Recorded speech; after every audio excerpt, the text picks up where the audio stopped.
जिस तरीके से मैंने आपको इसके पहले क्लास 6 का भूगोल आपको पूरा ओल्ड एनसीईआरटी और न्यू एनसीईआरटी के पैटर्न से संपूर्ण निचोड़ वो दिया था, अब मैं आपको भूगोल का कक्षा 7 का संपूर्ण निचोड़ देने जा रहा हूँ, है ना। तो अगर आपको ये नोट्स चाहिए तो आप दिए गए व्हाट्सएप नंबर पर और इंस्टाग्राम आईडी पे और टेलीग्राम आईडी पे कहीं पे भी आप हमको इन्फॉर्म करके ले सकते हो, मात्र मात्र 5 रुपये में।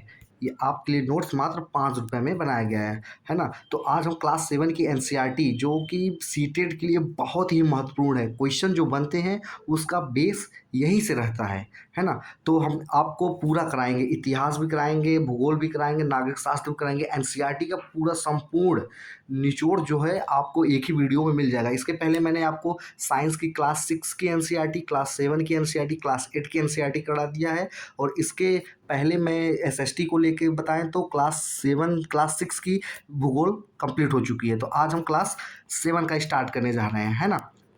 तो यहाँ पे आपके क्या पढ़ना है, आपको इसमें आपको पर्यावरण के बारे में पढ़ना है, हमारी पृथ्वी के अंदर क्या है, हमारी बदलती पृथ्वी, वायु, जल, प्राकृतिक वनस्पति एवं वन्य जीव, मानवीय पर्यावरण, बस्तियाँ, पर्यावरण एवं संचार। और अगला पॉइंट है आपका कि मानव पर्यावरण, और उसके बाद अननोन निक्रिया और उष्णकटिबंधीय और उसको प्रदेश और रेगिस्तान में जीवन। तो ये सब टॉपिक्स इसमें हम कवर करेंगे ना। और इसके बाद जब हम नागरिक शास्त्र आपको पढ़ाएंगे वहाँ पे आपको ये सब सिलेबस मिलेगा, जब वहाँ पे आपको कवर कराया जाएगा तब आपको इसकी पूरी डिटेल दी जाएगी, है ना। तो पहला अध्याय इसमें क्या है कि पर्यावरण का परिचय। पर्यावरण का परिचय, यहाँ पे पर्यावरण के बारे में क्या बताया गया है कि हमारे चारों ओर का परिवेश, यानी जो हमारे चारों ओर का परिवेश है उसी को हम क्या कहते हैं, पर्यावरण कहते हैं। तो इंग्लिश में इसका क्या वर्ड होता है, ये फ्रेंच शब्द है। ये एक इन्वायरमेंट जो होता है, जैसे इंग्लिश में पर्यावरण को हम लोग इन्वायरमेंट कहते हैं, उसी तरीके से इसका फ्रेंच वर्ड होता है इन्वायरनर। इन्वायरनर का मतलब इन्वायरनर से बना है, इन्वायरनर से बना है, जिसका अर्थ होता है पड़ोस या घेरना। जैसे ये चीज़ देखिए, हमारी पृथ्वी है, इसके आसपास की चीज़ें, लोग हैं, घर है, पेड़ पौधे हैं, नदियाँ हैं, पहाड़ हैं, ये सब। यानी आपको बस इतना याद रखना है कि इन्वायरमेंट जो पर्यावरण होता है, इसका वर्ड फ्रेंच वर्ड है जो कि इन्वायरनर, इन्वायरनर यानी पड़ोस या घेरना।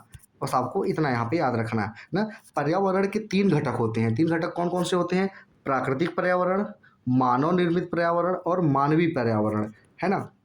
तो आपका प्राकृतिक पर्यावरण में आपका क्या आता है कि जैसे स्थल हुआ, जल हुआ, वायु हुआ, पेड़ पौधे हुए, जीव जंतु हुए, ये प्राकृतिक पर्यावरण यानी नेचुरल इन्वायरमेंट में ये सब आते हैं जो कि प्राकृतिक होते हैं, है ना। और मानव निर्मित क्या होते हैं? जैसे हम लोग इमारत बनाते हैं, सड़क बनाते हैं, पुल बनाते हैं, उद्योग यानी इंडस्ट्री, पार्क बनाते हैं, ये जो ह्यूमन मेड, जो इंसानों द्वारा बनाया जाता है पर्यावरण में, उसको मानव निर्मित पर्यावरण बोलते हैं। और मानवीय पर्यावरण क्या होता है? जैसे व्यक्ति हुआ, परिवार हुआ, समुदाय यानी कोई कम्युनिटी हुआ, कोई धर्म यानी कोई रिलीजियस हुआ, शिक्षा हुआ, अर्थव्यवस्था हुआ, राजनीति हुआ, ये सब मानवीय पर्यावरण के अंदर आते हैं, है ना। तो तीसरा पॉइंट यहाँ पे क्या है कि प्राकृतिक पर्यावरण के 2 प्रकार होते हैं। जो प्राकृतिक पर्यावरण जिसमें स्थल, जल, वायु, पेड़ पौधे इत्यादि आते हैं, ये 2 प्रकार के और होते हैं। ये 2 प्रकार के कौन से होते हैं? जीवी यानी बायोटिक होते हैं और अजीवी यानी अबायोटिक होते हैं, है ना। तो जीविक में आपका क्या आता है? जैसे कि इसमें सभी सजीव यानी जीवित प्राणी आते हैं। बायोटिक में क्या होता है? आपको सिंपली याद रखना है कि बायोटिक में जो सभी जीव जंतु हैं वो आते हैं, जैसे कि पेड़ पौधे हुए, जीव जंतु हैं, मनुष्य आदि, ये सब आपके बायोटिक यानी जीवी में आते हैं। और अजीवी में बायो मतलब यानी एबायोटिक में कौन से आते हैं? इसमें निर्जीव शामिल होते हैं। जैसे भूमि हुआ, उसमें कोई जीव नहीं है, जल हुआ, वायु हुआ, तापमान हुआ, चट्टान हुआ, पहाड़ हुआ, ये सब आपके अजीव में आते हैं, है ना। उसके बाद अगला पॉइंट क्या दिया है कि पृथ्वी के 4 प्रमुख मंडल है, यानी जो हमारी पृथ्वी है उसके 4 प्रमुख मंडल हैं। इसके पहले मैंने क्लास 6 वाले में इसके बारे में भी डिटेल बताया, पर यहाँ पे नॉर्मल बताएगा। स्थल मंडल यानी लिथोस्फीयर, माफ कीजिएगा, स्थल मंडल यानी लिथोस्फीयर होता है, यानी जो पेड़ पौधे पहाड़ वगैरह हुए वो हुए, यानी स्थल मंडल जो जमीन पे यानी स्थल पे रहते हैं। और हाइड्रोस्फीयर यानी जल मंडल, यानी जो जीव जंतु जल में रहते हैं, जैसे मछली हुआ, शार्क हुआ, क्रोकोडाइल यानी रेप्टाइल्स हुआ, ये सब हुआ। वायुमंडल आपका क्या होता है? यानी एटमॉस्फेयर, यानी जो हवा में रहते हैं, जैसे पंछी हुआ, ये सब हुए आपके देखेंगे हवा में। और जैव मंडल यानी बायोस्फीयर, जैसे ये हुआ आपका बायोस्फीयर, मतलब कि जो लाइफ साइकिल हमारी चलती है वो हर एक दूसरे पे डिपेंड होती है। जिस तरीके से मैंने पहले बताया था, मैं यहाँ पे बता रहा हूँ। जैसे मान लीजिए आपका ग्रास है, ग्रास आपका टिड्डा पे डिपेंड है, टिड्डा आपका मेघा पे डिपेंड है यानी फ्रॉग पे डिपेंड है, फ्रॉग के ऊपर डिपेंड है आपका स्नैक, स्नैक के ऊपर आपका डिपेंड है कौन सा, ईगल ना। तो ये पूरी जो लाइफ साइकिल बनी है उसी को हम जैवमंडल यानी बायोस्फीयर कहते हैं ना। जैवमंडल के बारे में क्या दिया गया, यह बहुत ही पतली परत है जहाँ स्थल मंडल, जल मंडल और वायुमंडल एक दूसरे के साथ क्रिया प्रतिक्रिया करते हैं। यानी यह बहुत ही पतली परत है जहाँ पे ये तीनों चीज़ आपके कौन कौन से, लिथोस्फीयर, हाइड्रोस्फीयर और एटमॉस्फेयर एक दूसरे के क्रिया प्रतिक्रिया करते हैं, है ना।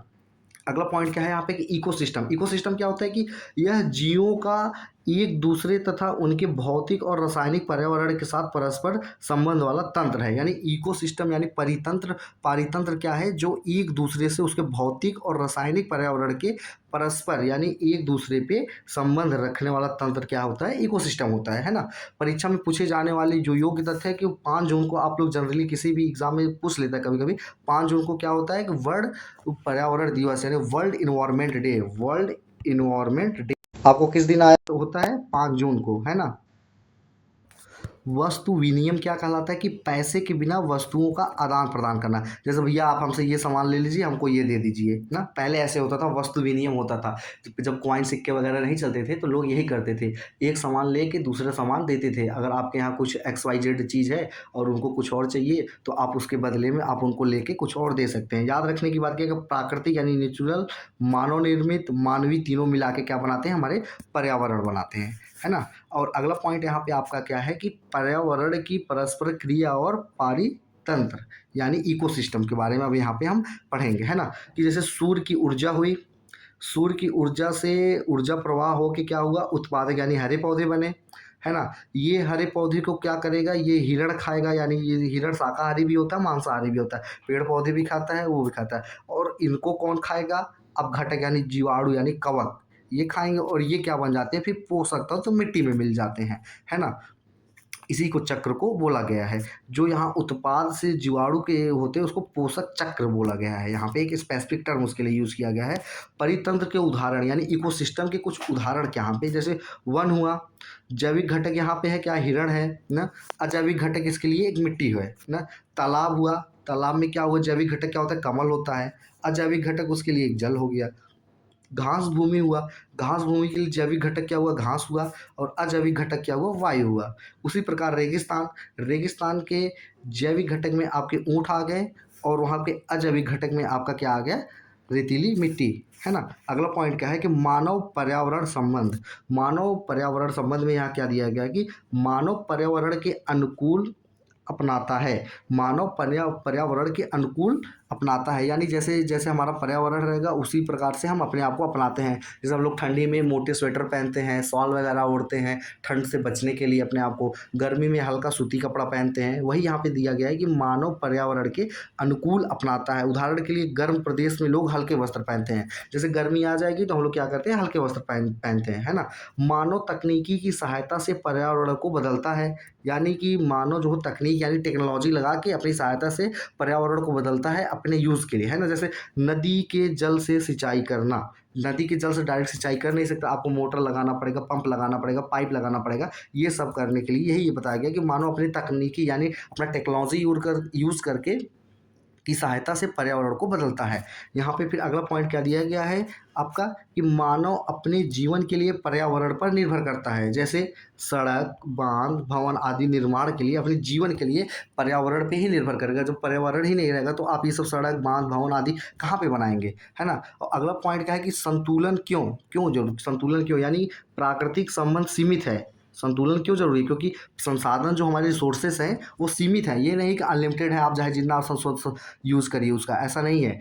यदि उनका अति उपयोग होगा तो वो समाप्त हो सकते हैं। अगर हम उसका अपने संसाधन, अपने रिसोर्सेज का ज़्यादा यूज़ करेंगे तो वो क्या होगा, समाप्त हो जाएगा। दूसरा पॉइंट यहाँ पे क्या है कि प्रदूषण और वनों की कटाई से पारितंत्र का संतुलन बिगड़ता है। जैसे बहुत ज़्यादा पॉल्यूशन हो रहा है या वनों की कटाई हो रही है ना, उससे क्या होता है, पारितंत्र का संतुलन बिगड़ता है। यानी हमारे जो इकोसिस्टम है, इकोसिस्टम का संतुलन बिगड़ जाता है इससे, है ना। तो पर्यावरण को भी वही कहीं ना कहीं नुकसान पहुंचेगा। अगला पॉइंट आता है कि संतुलन बनाए रखने के लिए क्या करना चाहिए, आपको जल बचाना चाहिए, वृक्षों की रक्षा करना चाहिए, कचरा कम करें यानी वेस्ट प्रोडक्ट कम करें, वही यहाँ पे दिया गया है कि अगर संतुलन बनाए रखना चाहते हैं, आप अपना इकोसिस्टम मेंटेन रखना चाहते हैं, तो आपको जल बचाना पड़ेगा, वृक्षों की रक्षा करना पड़ेगी और कचरा कम करें, है ना। सीटेड अवधारणा यहाँ पे कुछ ज़रूरी चीज़ दिया गया है। यहाँ पे क्या है कि प्राकृतिक और मानवीय पर्यावरण, यानी प्राकृतिक पर्यावरण और मानवीय पर्यावरण अलग नहीं है, वो निरंतर परस्पर क्रिया करते हैं, यानी एक दूसरे पे डिपेंडेंट है, वो परस्पर क्रिया करते रहते हैं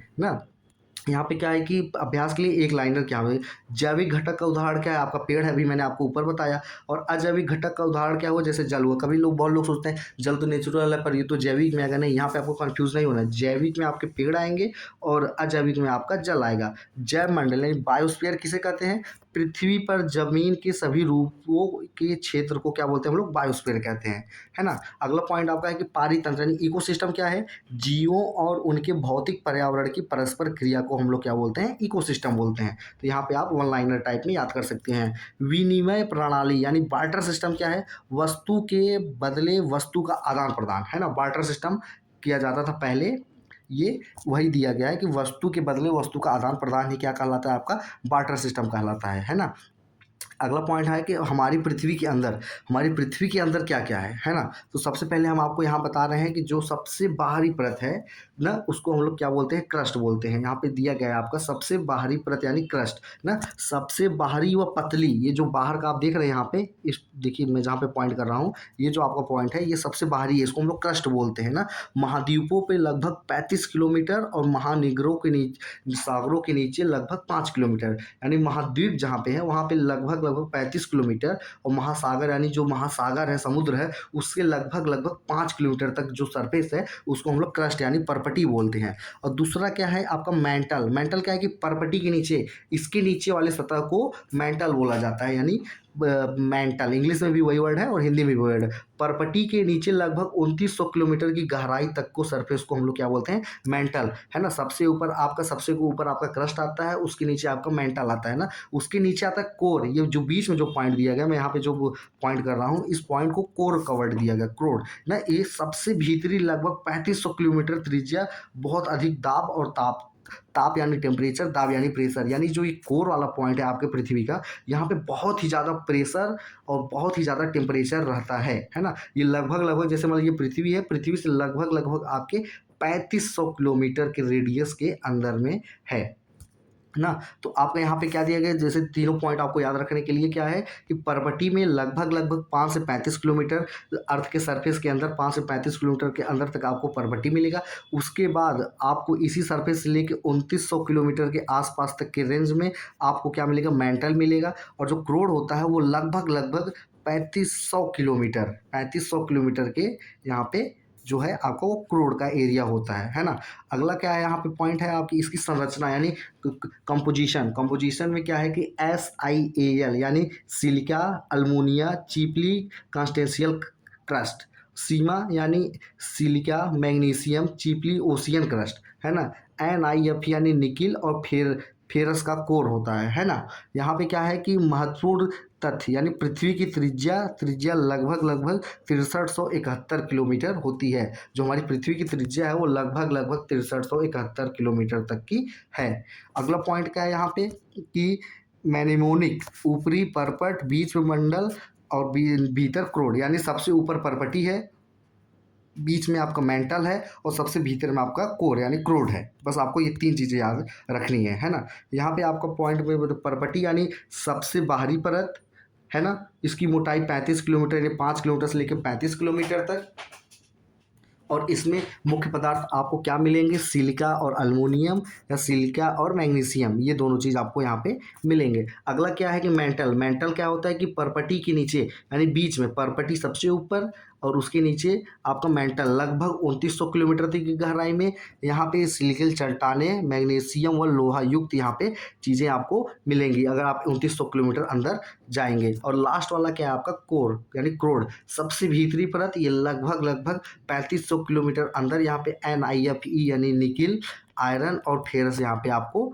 मिलेंगे, है ना। और याद रखने बात क्या है यहाँ पे कि 35 किलोमीटर महाद्वीप पर्वती की मोटाई महासागरीय पर्वती की नहीं है। मतलब आप यहाँ पे समझ जाइए कि महासागरीय पर्वती का नहीं है, मतलब महासागर में लगभग लगभग 5 किलोमीटर बस है आपका। और जो महाद्वीप की पर्वती की मोटाई है 35 किलोमीटर है। महाद्वीप पे 35 किलोमीटर और महासागर में 5 किलोमीटर, वही इन दोनों को डिफ्रेंशिएट करके बताया गया है।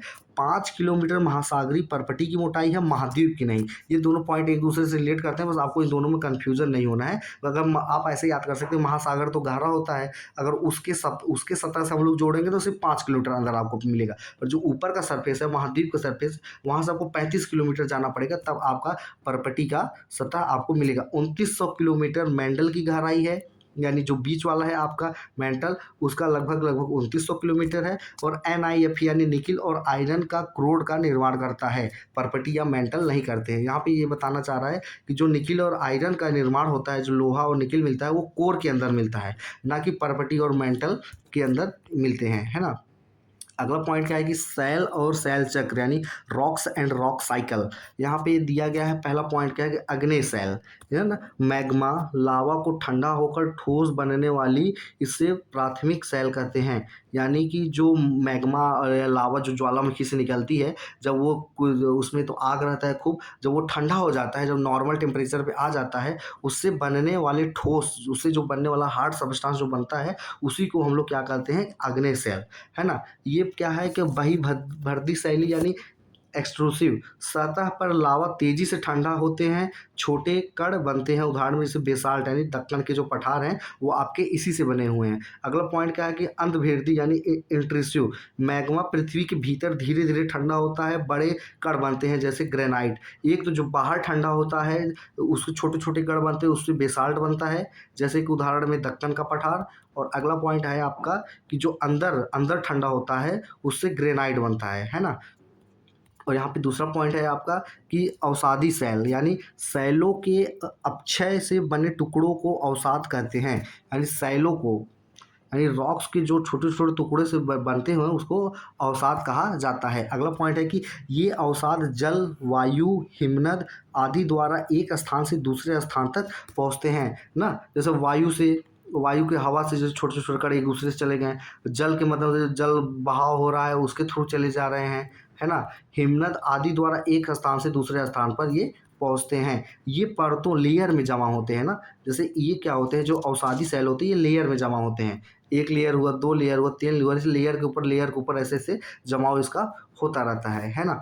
परतों के दबाव यानी संपीड़न व सीमेंटिंग के कठोर होकर सेल बनता है। जैसे उदाहरण में बलुआ पत्थर हुआ आपका, यहाँ पे दिया गया। और जीवाश्म यानी फॉसिल मुख्यतः इन्हीं सेलों में पाए जाते हैं। जो जीवाश्म यानी हमारे फॉसिल्स होते हैं वो इन्हीं सेलों में पाए जाते हैं, अवसादी सेल में, है ना। जब कभी कभी आपसे पूछ लेगा कि फॉसिल किन सेलों में पाया जाता है, अग्नेय सेल में, अवसादी सेल में, कायांतरित सेल में, तो आप क्या बोलेंगे, अवसादी सेल में आपके, यानी अवसादी सेल में आपको फॉसिल्स यानी जीवाश्म पाए जाते हैं। अगला पॉइंट है आपका कायांतरित सेल यानी उच्च ताप यानी हाई टेम्परेचर और दाब, उच्च ताप यानी हाई टेम्परेचर और हाई प्रेशर के कारण पहले से मौजूद सेलों में परिवर्तन होकर नई सेल बन जाती है। यानी कोई सेल पहले से जमा हुआ है पर इसके ऊपर बहुत ज़्यादा प्रेशर और बहुत ज़्यादा टेम्परेचर है यहाँ पे, तो उसे एक नया सेल बन जाता है। जैसे उदाहरण के लिए चूना पत्थर यानी संगमरमर ना। और अगला पॉइंट है यहाँ पे स्लेट जो है ये बहुत ही हाई टेम्परेचर और हाई प्रेशर के अंदर इसका निर्माण होता है।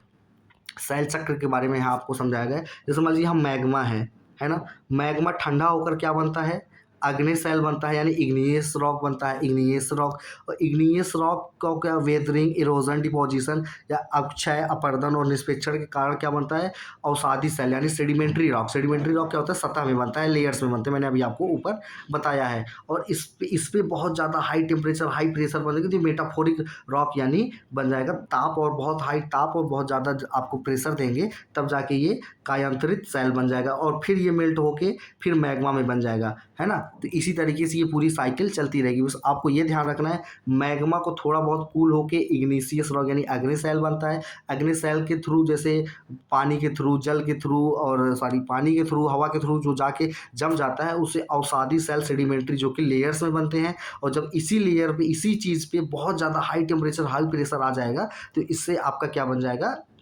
मेटामॉर्फिक रॉक यानी कायांतरित सेल बन जाएगा। ये साइकिल ऐसे ऐसे चलती रहती है। जैसे यहाँ पे दिया गया है पॉइंट कि किसी भी सेल पर ताप और दबाव के प्रभाव पड़ सकते हैं, है ना। कोई भी सेल अक्षय होकर अवसाद बन सकती है। यहाँ पे ये 3 चीज़ दिया गया है ना। परीक्षा जाल के लिए यहाँ पे क्या है आपका कि लावा पृथ्वी की सतह से बाहर निकलता है ना। मैग्मा पृथ्वी के भीतर पाया जाता है। ये 2 चीज़ आपको याद रखना है, लावा और मैग्मा।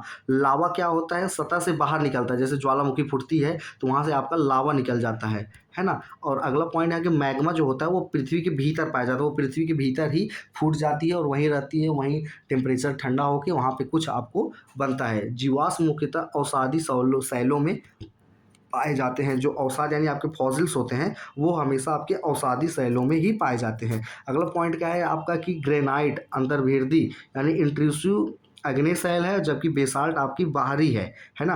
कि ग्रेनाइट जैसे आपके अंदर होते हैं, अंतर्वेदी होते हैं, और बेसाल्ट आपका बहिर्वेदी होता है। संगमरमर एक कायांतरित सेल है ना। संगमरमर के ऊपर, क्योंकि जैसे सेडिमेंट्री रॉक के ऊपर जब बहुत ज़्यादा हाई टेम्परेचर हाई प्रेशर होगा तो ये संगमरमर में बदल जाएगा। यही यहाँ पे आपको दिया गया है ना। आपको ये देने के लिए यहाँ पे सवाल गया, आप इसको सॉल्व करके कमेंट बॉक्स में ज़रूर बताइएगा। अगला पॉइंट है कि हमारी बदलती हुई पृथ्वी, है ना। हमारी बदलती हुई पृथ्वी, यहाँ पे क्या दिया गया कि स्थलमंडलीय प्लेटों धीरे धीरे चलती हैं क्योंकि पृथ्वी के भीतर पिघला हुआ मैग्मा लावा परिसंचरण करता रहता है ना। मतलब कि जो हमारे स्थलमंडलीय प्लेटें हैं अंदर की जो हैं वो धीरे धीरे चलती हैं क्योंकि भीतर के अंदर जो मैग्मा है, लावा है पिघला हुआ, वो परिसंचरण करता रहता है ना। यहाँ पे अगला पॉइंट है कि पृथ्वी पर कार्य करने वाले बलों का वर्गीकरण। वह पृथ्वी के पर कार्य करने वाले जो बलों हैं उनका वर्गीकरण यानी क्लासिफिकेशन है। एक है आपका अंतर्जनित बल और एक दूसरा आपका बहिर्जनित बल, यानी पृथ्वी के पिग्मा से उत्पन्न और पृथ्वी की सतह पर कार्य करने वाले को बहिर्जनित, यानी जो अंदर होते हैं, यानी इंट्रिंसिव यानी अंदर वाले जो चीज़ होता है उस, जैसे कि आपको यहाँ पे क्या दिया गया है, अंदर होने वाली चीज़ भूकंप हुआ, ज्वालामुखी हुआ, धीमी गति से पर्वत का निर्माण हुआ, ये आपका अंतर्जनित बल के अंदर आते हैं। और बहिर्जनित बल में क्या होता है आपका, जैसे आपके बाहर आप क्या क्या देख रहे होंगे, इरोजन यानी अपरदन यानी मिट्टी का कटाव, निष्पेक्षण यानी डिपोजिशन यानी जमाव किसी चीज़ का ना, और निम्न नदी के थ्रू, विंड के थ्रू, ग्लेशियर के थ्रू, और सी वेव्स यानी आपकी नदी के तौर, पवन यानी हवा के तौर, हिमनद यानी ग्लेशियर के थ्रू, और समुद्र की लहरों के थ्रू आपको ये सब देखने को मिलेगा। तीसरा पॉइंट है आपका कि अर्थक्वेक। अर्थक्वेक कैसे आता है आपका, जैसे मान लीजिए आपका ये पॉइंट है पृथ्वी के भीतर का, है ना। पृथ्वी के भीतर की ये पॉइंट है जिसको उद्गम केंद्र यानी फोकस कहते हैं, पृथ्वी के भीतर पाया जाता है। और भूकंप की तरंगें, ये जो तरंग है यहाँ पे, ये भूकंप की तरंगें, और एक सिस्मोग्राफ होता है।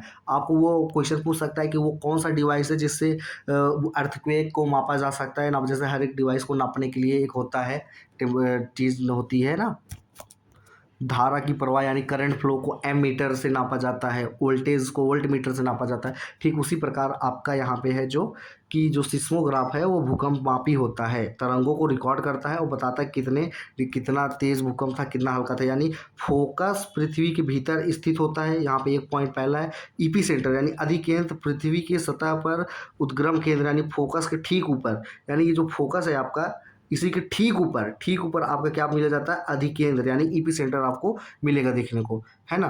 अगला पॉइंट है आपका कि सिस्मोग्राफ भूकंपी तरंगों को रिकॉर्ड करता है। भूकंप की तीव्रता यानी रिश्टर स्केल पर मापी जाती है, यानी RS उसको बोलते हैं, यानी रिश्टर स्केल पे नापी जाती है। जैसे कोई चीज़ किलोमीटर में, मीटर में, लीटर में मापी जाती है, उसी तरीके भूकंप की तीव्रता होती है, इसका पैमाना क्या होता है, रिश्टर स्केल पे मापी जाती है। अधिकेंद्र यानी ईपी सेंटर के पास भूकंप का प्रभाव अधिक होता है। जस्ट फोकस के ऊपर जो होगा इसका सबसे ज़्यादा अधिक प्रभाव आपको ईपी सेंटर मिलेगा। तो कोई पूछेगा कि भूकंप का प्रभाव सबसे ज़्यादा कहाँ पे होता है, तो आप क्या बताएंगे, अधिकेंद्र पे होता है, जो कि उद्गम केंद्र के जस्ट ऊपर होता है सीधा। 7 या अधिक तीव्रता मैग्नीट्यूड वाले भूकंप गंभीर हो सकते हैं, यानी जिसकी तीव्रता 7 या 7 से अधिक होती है ना, वो अर्थक्वेक आपके लिए बहुत ही नुकसानदायक हो सकते हैं। अधिक तीव्रता वाले भूकंप काफ़ी गंभीर होते हैं, यहाँ पे वो दिया। और ज्वालामुखी यानी वोल्केनो के बारे में हम थोड़ा सा जान लेते हैं। वोल्केनो का ये जो ऊपरी वाली भाग है, इसको हम लोग क्रैटर यानी मुख से जानते हैं। और ये जो मैग्मा के लावा की तरह निकल रहा है लाल लाल लाल, इसको हम लोग लावा बोलते हैं। और निकासी नली यानी वेंट, जिससे पृथ्वी के बीच से ये नली बना के निकलता है मैग्मा, उसी को क्या बोला जाता है, निकासी नली यानी वेंट। और मैग्मा कंच यानी ये जो चैम्बर है जहाँ पे ये सारे जमा होके रखे गए हैं, बने हैं, उन्हीं को बोला गया था मैग्मा कक्ष यानी मैग्मा चैम्बर। परिभाषा यहाँ पे क्या है कि ज्वालामुखी पृथ्वी की परपटी में से ऐसा छिद्र उद्घाटन होता है जिसके माध्यम से पिघला हुआ मैग्मा, गैसों की राख आदि बाहर निकलती है। परपटी आपको भी मैं बताया था जो सबसे ऊपरी सतह होती है ना, तो यहाँ पे वही बताया गया है आपकी ज्वालामुखी पृथ्वी की परपटी में से ऐसा छेद करता है जिससे माध्यम से पिघला हुआ मैग्मा निकलता है, गैस निकलते हैं इससे, और राख जो कुछ भी इससे निकलता है यहीं से आपका निकलता रहता है ना। भूकंप के समय पे सुरक्षा का उपाय क्या है कि शांत रहें और घबराएं नहीं। सबसे पहली चीज़, आप परेशान मत होइए, पैनिक मत होइए। दूसरी चीज़, मजबूत मेज के नीचे झुक जाएं ना, झुके ढके पकड़ें। मतलब कि आपको 3 पॉइंट क्या करना है, ड्रॉप, कवर, होल्ड। यानी पहले आप झुकें, फिर खुद को कवर करें, फिर किसी चीज़ को पकड़ें। यानी पहले झुकें, फिर खुद को ढकें, फिर किसी मजबूत चीज़ को आप पकड़ें। लिफ्ट का उपयोग ना करें भूकंप के समय। आधिकारिक निर्देश का पालन करें, जो आपका ऑफिशियल इंस्ट्रक्शन होता है भूकंप पे, जो चीज़ पालन करनी है आप उसको ज़रूर पालन करिए, अपने मन का ऐसा कुछ मत करिए। अगला पॉइंट यहाँ पे जो सीटेड में महत्वपूर्ण होता है कि फोकस पृथ्वी के भीतर होता है और इपी सेंटर पृथ्वी की सतह पर ठीक फोकस के ऊपर होता है। ये चीज़ यहाँ पे बताया गया है। अगला पॉइंट है आपका वेदरिंग यानी अक्षय, जो कि इरोजन के बराबर नहीं होता। ये दोनों अलग अलग चीज़ है। वेदरिंग और आपका इरोजन यानी अक्षय और अपरदन दोनों आपका अलग अलग चीज़ है। अक्षय का अर्थ होता है चट्टानों का टूटना बिखरना, परंतु उनका स्थान पर ही रहना। अक्षय जो होता है, इरोजन जो होता है, सॉरी माफ कीजिएगा, वेदरिंग जो होता है वो चट्टानों का टूटना कहलाता है, परंतु उनका स्थान पर ही रहना। इरोजन में क्या होता है कि अपरदन के कारण एक स्थान से दूसरी जगह घिस कर कट कर हो जाते हैं ना। जैसे यहाँ पे इरोजन के लिए क्या पॉइंट दिया गया है कि घिस कर काट कर हटाने को कुछ क्या कहते हैं, इरोजन बोलते हैं। और डिपोजिशन यानी निक्षेपण यानी सामग्री का कहीं जमा करना। कोई चीज़ जैसे कि डिपॉजिट हो जा रही है, ऐसे ऐसे जमी जा रही है कहीं पे, बहुत सारा ऐसे रखे रखे इकट्ठा हो जा रही है, इसी को हम लोग क्या बोलते हैं कि निक्षेपण यानी डिपोजिशन कहते हैं ना। नदी, तो हम अब पहुंच गए हैं नदी के कार्य से बने स्थल रूप, यानी एक नदी की यात्रा पर्वत से समुद्र तक कैसे पूरा सब कुछ होता है। तो जो उसका ऊपरी भाग होता है ना, यानी अपर कोर्स जो होता है आपका, यहाँ से जल प्रपात यानी वाटरफॉल, नदी जब कठोर चट्टानों के किनारे से तीव्र ढाल से गिरती है, जैसे ये देखिए कठोर चट्टानों से तीव्र धार यानी बहुत ही तेज़ धार से गिरती है, उसको हम लोग वाटरफॉल बोलते हैं। आप लोगों ने वाटरफॉल देखा होगा। गहरी व संकरी घाटी यानी जॉर्ज भी बन सकती है ये, समझ रहे हैं आप। यहाँ पे उदाहरण के लिए क्या दिया गया है, जैसे आपको देखिए नायग्रा, विक्टोरिया, एंजल, ये आपके वाटरफॉल के कुछ उदाहरण हैं। और दूसरा पॉइंट यहाँ पे आपका है कि मध्य भाग यानी मिडिल कोर्स, यानी कि विसर्प यानी मिंडर, नदी बड़े बड़े मोड़ घुमाव बनाती है। नदी आप देखे होंगे कभी ऐसे बनाती है, ऐसे होती है, ऐसे ऐसे घूमती रहती है, कभी सीधी नहीं जाती है, तो ऐसे ऐसे जो टर्न रहता है उसी को बोला गया है ना। बाहरी तट यानी आउटर बैंक पे अपर्दन होता है, यानी जहाँ पे जो बाहरी तट है यहाँ पे अपर्दन होगा आपका, है ना। और जो आपका भीतरी तट है, जैसे ये वाला पॉइंट हुआ, ये अंदर की ओर गया है, ये बाहर की ओर आया है ना, इसमें क्या होता है, निक्षेपण होता है इनर बैंक पे। बस आपको यहाँ याद रखना है कि आउटर बैंक जो होता है वो बाहरी तट पे आपका अपर्दन होता है, और जो आपका इनर बैंक यानी आपका भीतरी तट होता है वहाँ पे निक्षेपण होता है ना। अगला पॉइंट आपका है कि कट ऑफ, यानी कट ऑफ की प्रक्रिया कैसे होती है, यानी कटाव कैसे होता है। विसर्प की गला यानी नेक संकरा होती है ना। जो यहाँ पे विसर्प हुआ है आप यहाँ पे देख सकते हैं, मिंडर यहाँ पे जो हुआ है इसका जो गला होता है ये काफ़ी संकरा है ना। फिर नदी सीधा मार्ग अपनाती है और पुराना घुमाव कट जाता है, यानी जो ऐसे ऐसे ऐसे ऐसे ऐसे घूमा है ना, ये कुछ समय बाद एक समय ऐसे आएगा ये डायरेक्ट ऐसे स्ट्रेट हो जाएगी। डायरेक्टली जब ऐसे स्ट्रेट हो जाएगी अपना घुमाव ख़त्म कर देगी, फिर कटे हुए घुमाव को पृथ्वी जलसाय बनाता है। जैसे एग्जांपल के लिए यहाँ पे कि चाप झील, ऑक्स ब्लो लेक, है ना। जब ये हो जाए फिर ये तो बचा रहेगा आपका, वही घुमाव वाले पृथक जलसाय बना लेती है। मुख्य बिंदु यहाँ पे क्या है कि चाप झील का निर्माण कट ऑफ विसर्ग से होता है, यानी जो चाप झील का निर्माण हुआ है वो कट ऑफ से होता है। तो कैसे होता है, पहले आप यहाँ देख लीजिए, पहला पॉइंट ये होता है, फिर दूसरा पॉइंट ये यहाँ पे सीधा बना लेता है, फिर जो बचा हुआ भाग रहता है वो घुमाव के कारण जलसाय बनाता है, उसी को चाप झील यानी ऑक्स बो लेक कहा गया है ना। फिर चौथा पॉइंट क्या है यहाँ पे आपका कि जो निचला भाग है यानी लोअर कोर्स, बाढ़ का मैदान यानी फ्लड प्लेन, बाढ़ के समय नदी महीन व उपजाऊ गाद यानी सिल्ट का निक्षेपण करती है और विस्तृत समतल मैदान बनाती है। देखिए यहाँ पे ध्यान रखने योग्य बात है क्या है कि समतल मैदान वो बनाती है ना। प्राकृतिक तटबंध यानी लीवीज यानी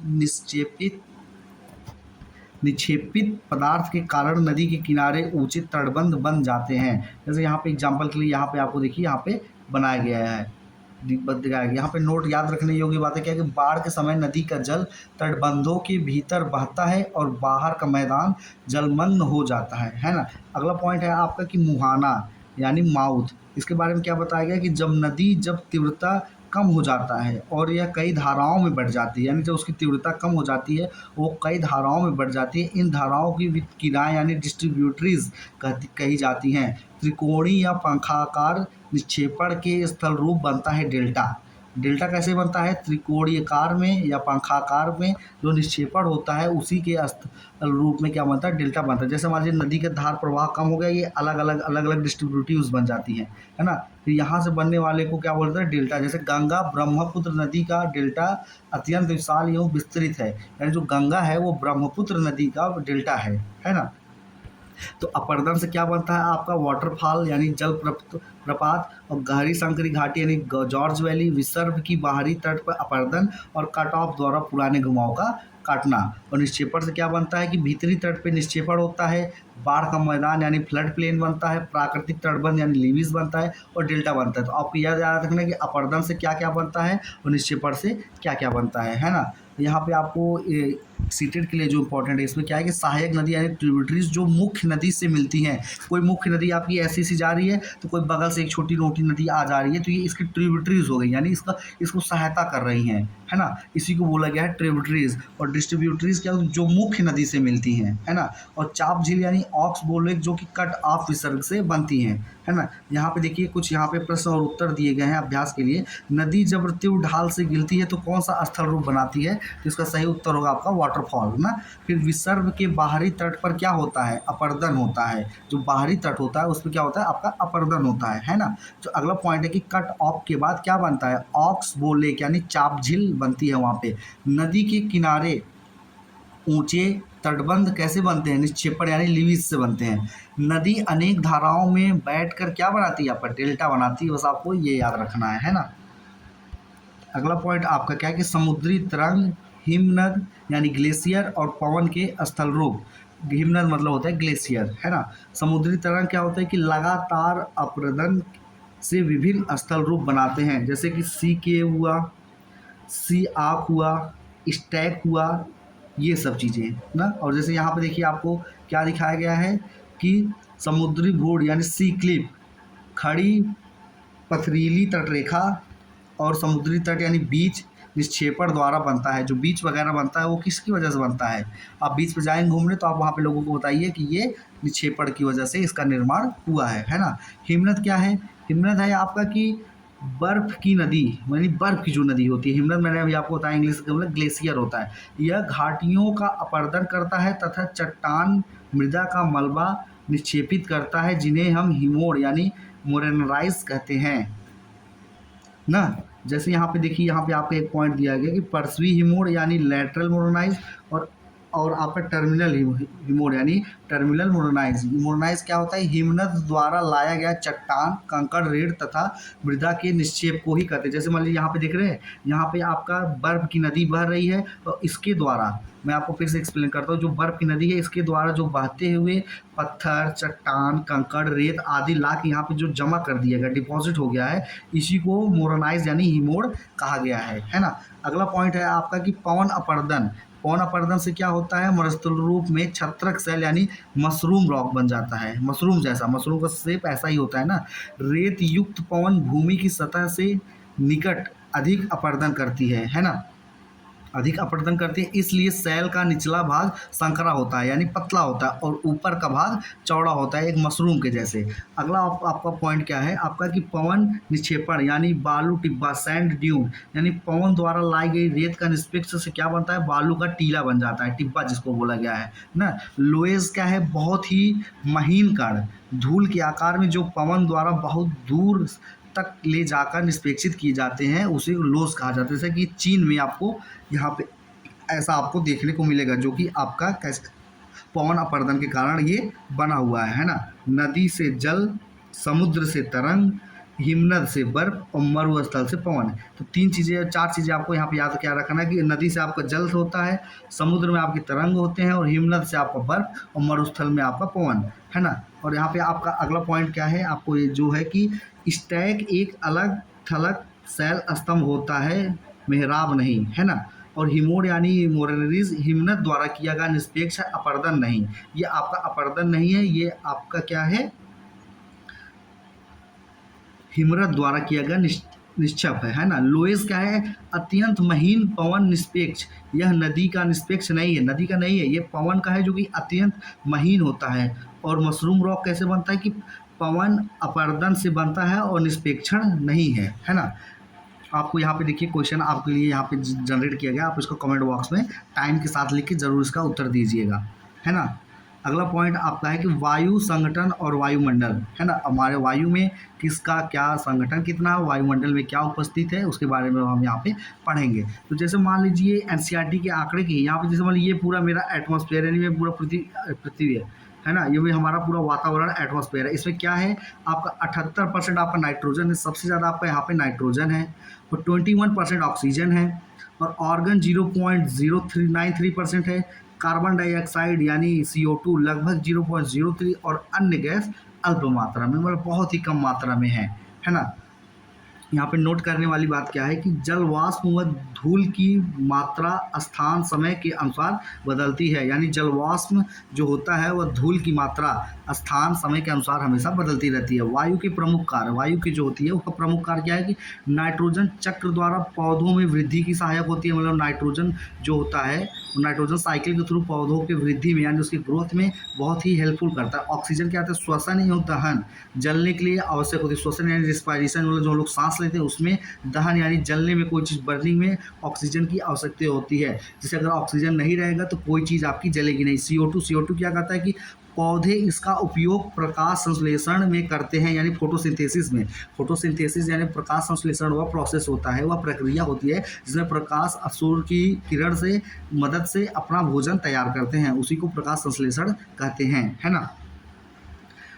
और उसमें क्या है आपके एक और पॉइंट, ऊष्मा की कुछ हद तक रोकती है। एक CO2 क्या होता है आपको ऊष्मा को भी कुछ हद तक रोकती है। ओजोन यानी O3 समताप मंडल में स्थित ओजोन परत सूर्य की हानिकारक पैरागमनी UV यानी अल्ट्रावायलेट रेज के किरणों को पृथ्वी से रक्षा करती है। जैसे ये हमारा सूर्य है, यहाँ पे एक परत है ओजोन लेयर ना, ये जो सूर्य की किरणें यहाँ पे आती हैं जिसमें UV रेज होता है जो हमारे स्किन के लिए बहुत ही हार्मफुल होती है, वो इसको प्रोटेक्ट करती हैं, ओजोन लेयर, है ना। वायुमंडल की परतें, अब इसके बारे में हम लोग वायुमंडल के परत के बारे में पढ़ेंगे। एक्सोस्फीयर यानी बहिर्मंडल, सबसे बाहरी परत, सबसे बाहरी परत जो होता है उसको 5वें नंबर पर क्या है, एक्सोस्फीयर, है ना, जो सबसे ऊपर रहता है। उसके बाद 5 परत है हमारे यहाँ ना, तो सबसे बाहरी और सबसे लास्ट वाला कौन सा है, एक्सोस्फीयर यानी बहिर्मंडल। यह परत अत्यंत विरल एवं अत्यधिक वस्तु होता है। यहाँ पे मुख्यतः हाइड्रोजन और हीलियम गैस पाई जाती है, क्योंकि हाइड्रोजन और हीलियम पूरे आवर्त सारणी में लगभग सबसे हल्की गैस होती हैं, सबसे हल्की होती है, तो ये सबसे ऊपर रहती हैं। आप यहाँ पे इस तरीके से रिलेट करके एक दूसरे चीज़ को याद रखेंगे तो आपको लंबे समय तक वो चीज़ याद रहेगा। तो बहिर्मंडल में सबसे बाहर कौन रहेगा, जो सबसे हल्का रहेगा। तो सबसे हल्का कौन सा आपका आवर्त सारणी में, हाइड्रोजन और हीलियम, है ना, जो सबसे हल्की होती है। उसके बाद आपका चौथे नंबर पे कौन सा है, उष्णमंडल या आयन मंडल यानी थर्मोस्फीयर या आयोनस्फीयर, लगभग 80 से 400 किलोमीटर, यानी 80 से लगभग 400 किलोमीटर की दूरी पे जो है वो आपका उष्णमंडल पाया जाता है। यहाँ पे क्या होता है कि तापमान ऊंचाई के साथ बढ़ता रहता है, जो तापमान है आपका ऊंचाई के साथ यहाँ पे बढ़ता रहता है। वायु अत्यधिक विरल होती है, यहाँ पे इस पॉइंट पे वायु आपकी अत्यधिक विरल होती है। आयनों की उपस्थिति के कारण यहाँ रेडियो तरंगों का संचरण प्रसारण में सहायक होती है, रेडियो संचार संभव होता है। मतलब इस पॉइंट पे भी आपका रेडियो संचारण आपका संभव है। और तीसरे स्थान पे जो है आपका मेसोस्फीयर यानी मध्य मंडल। तो आप इसको ऐसे याद करते हैं, एम से मिडिल होता है, मिडिल मतलब बीच का, तो उसी प्रकार आपका मेसोस्फीयर हो जाएगा। वो लगभग 80 किलोमीटर तक का होता है। इसमें क्या है कि तापमान फिर घटने लगता है ना। इस परत में उल्का पिंड यानी मेट्रॉयड जलकर नष्ट हो जाते हैं, है ना। इस पॉइंट पर अगर उल्का पिंड आएगा तो वो आपका जल करके इस तरीके से नष्ट हो जाएगा। देखिए यहाँ पे आपको शो करके दिखाया गया है। अगला पॉइंट क्या है आपका कि क्षोभ मंडल यानी ट्रोपोस्फियर। इसकी औसतन लगभग 13 किलोमीटर होती है। ये पृथ्वी की सतह से लगभग 13 किलोमीटर ऊंचाई पे पाया जाता है। वायुमंडल का सबसे निचली परत है। यहीं पर मौसम तथा सभी घटनाएं होती हैं, बादल, वर्षा, आंधी, तूफान इसी के अंदर ट्रेपोस्फियर के अंदर यानी क्षोभ मंडल के अंदर ही होती हैं। वायु एवं जलवाष्प का अधिकांश भाग इसी परत में होता है, यानी हवा का और जलवाष्प का अधिक परत इसी भाग में होता है, जिसकी वजह से मौसम में बदलाव, बादल, वर्षा, आंधी, तूफान ये सब आपको देखने को मिलता है। क्षोभ मंडल है ना, जो कि इसमें कोई परेशान होने वाली बात नहीं है। 4 प्रकार के आपके लेयर होते हैं, है ना। आपको फिर से बता दे रहा हूँ मैं, 4 प्रकार के आपके लेयर होते हैं। सबसे नीचे आपका क्षोभ मंडल यानी ट्रोपोस्फियर, उसके बाद आपके मेसोस्फियर, उसके बाद आपके थर्मोस्फियर, उसके बाद बाहरी आपको एक्सोस्फियर यानी बहिर्मंडल, है ना। अब नेक्स्ट हम चलते हैं आगे, जो कि सिस्टम में अक्सर सवाल पूछे जाते हैं। मौसम की घटनाएं कहाँ पे होती हैं, तो आप क्या बताएंगे, क्षोभ मंडल यानी एरोस्फीयर में। ओजोन परत कहाँ पाई जाती है, समताप मंडल में, है ना।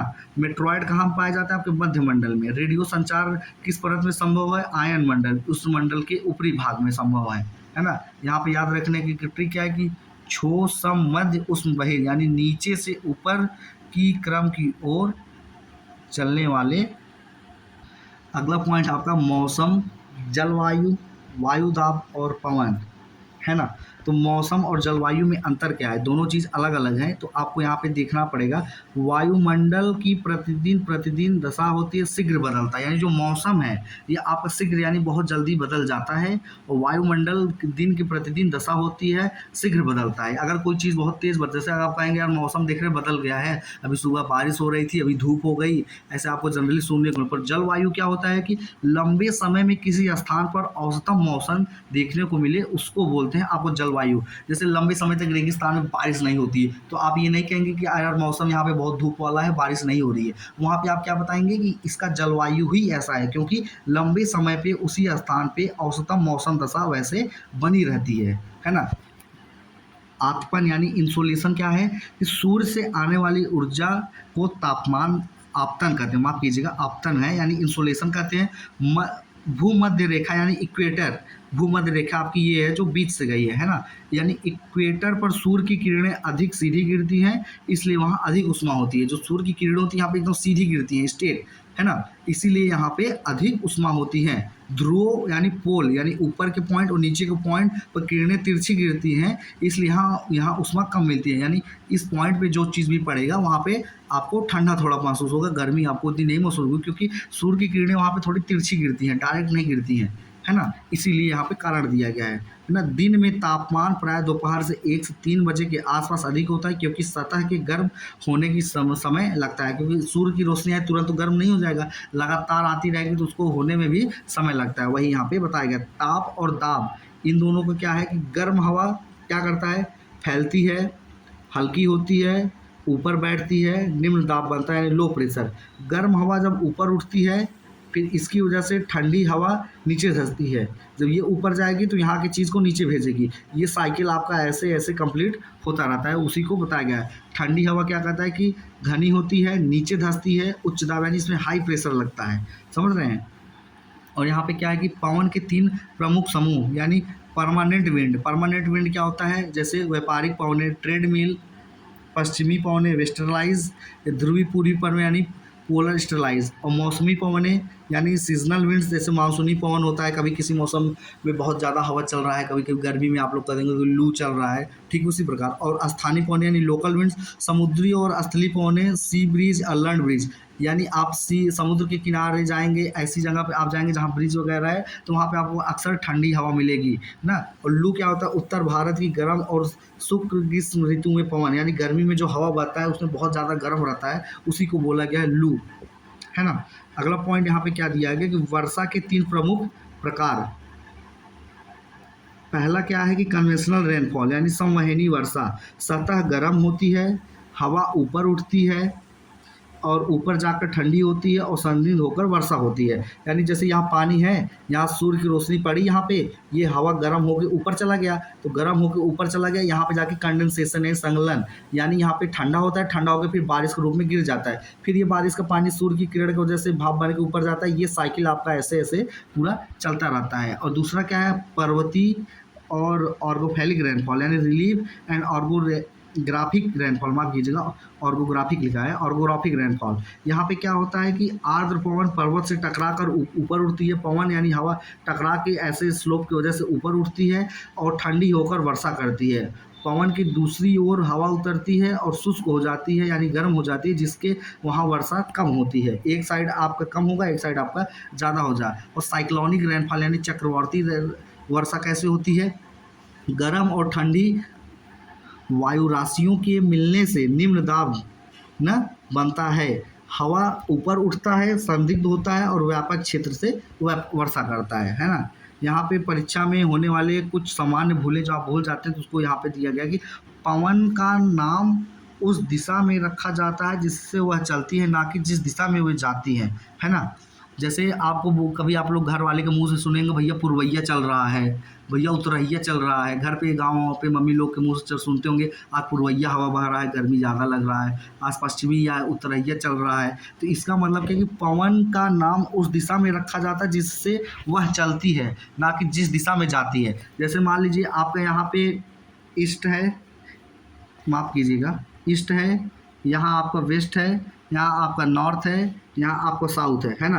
तो इसके समझाने का मतलब क्या है कि पवन का नाम उस दिशा में रखा जाता है जिससे वह चलती है। अगर वो इधर से इधर आ रही है, इसको हम लोग क्या बोलेंगे, पुरवैया चल रहा है, पुरवैया चल रहा है मतलब इधर से आ रहा है, ना कि इस दिशा में। ये तो पश्चिम की दिशा में जा रहा है, तो इसको ये नहीं बोलेंगे पश्चिमी वाला चल रहा है, नहीं, जिधर से वो आता है। आप लोग अब तक इस चीज़ में बहुत कन्फ्यूजन होंगे, तो अब आज से आप क्लियर हो जाएगा कि जिधर से हवा चलती है उसी दिशा को नाम देते हैं, हवा यही चल रही है। यानी पूरब की दिशा से हवा आएगी तो उसको बोलेंगे पुरवैया चल रहा है। लोग सुनते बोलेंगे ना अक्सर ना कि भैया पुरवैया चल रहा है, इसका मतलब ये इधर से हवा आ रहा है, जिधर जा रहा है आपके लिए वो मायने नहीं रखता है, जिधर से आ रहा है आपके लिए वो मायने रख रहा है ना। मौसम यानी वेदर और जलवायु एक जैसे नहीं होते हैं, है ना। क्लाइमेट और वेदर एक जैसे नहीं होते हैं। समुद्री पवन यानी सी ब्रीज दिन में समुद्र की स्थल की ओर चलती है, और स्थलीय पवन यानी लैंड ब्रीज रात में स्थल से समुद्र की ओर चलती है ना। लू भारत की गर्म शुष्क और धूल भरी ग्रीष्मकालीन पवन है, यानी हीट में जो गर्मी में होती है। मानसून पवनें ऋतु के अनुसार बदलती रहती हैं, है ना। त्वरित प्रश्न यानी तुरंत आपको क्विक रिवीजन के लिए यहाँ पे 5 क्वेश्चन दिए गए। मौसम क्या है, वायुमंडल का दिन प्रतिदिन दशा है। जलवायु क्या है, आपका लंबे समय तक किसी स्थान की औसत मौसम दशा, है ना। आपका अगला है कि पवन कब चलती है, उच्च दाब के निम्न दाब की ओर, यानी उच्च दाब यानी हाई प्रेशर से आपके लो प्रेशर की ओर हवा चलती है। तो कोई पूछेगा हवा किस किस ओर बहती है, तो आप बोलेंगे उच्च दाब से निम्न दाब की ओर चलती है। अगला पॉइंट आपका क्या है कि समुद्री पवन कब और किस दिशा में चलती है, तो यहाँ पे क्या है कि दिन में समुद्र से स्थल की ओर चलती है। लू किस क्षेत्र में चलता है कि उत्तर भारत की ग्रीष्म ऋतु यानी गर्मी के महीने में चलती है ना। अब हम आपको अगला पॉइंट क्या बताने जा रहे हैं, जल चक्र वितरण और तरंगे यानी वाटर एंड वाटर साइकिल, है ना। जल लगातार चक्रित होता रहता है, आपको यहाँ पे बताया गया है लगातार ही चक्रित होता रहता है।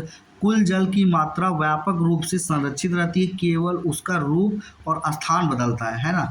पृथ्वी को एनसीईआरटी ने टेरेरियम यानी एक बंद कांच के पात्र में पौधों व जल का मॉडल के समान बताया, जहाँ पे जल निरंतर चक्र में रहता है। तो मैं आपको समझाने जा रहा हूँ कि ये जल चक्र कैसे काम करता है ना। जैसे मान लीजिए यहाँ पे पानी जमा हुआ है ना, ये सूर्य की किरण से वाष्पीकरण यानी इवापोरेशन होके ऊपर गया ना, ऊपर बादल में संघनन यानी कंडेंस हुआ, कंडेंस होके ये ठंडा होके यहाँ पे फिर वर्षा हुई, वर्षा हो के ये समुद्र से नदी के थ्रू ऐसे हो के फिर बन गया।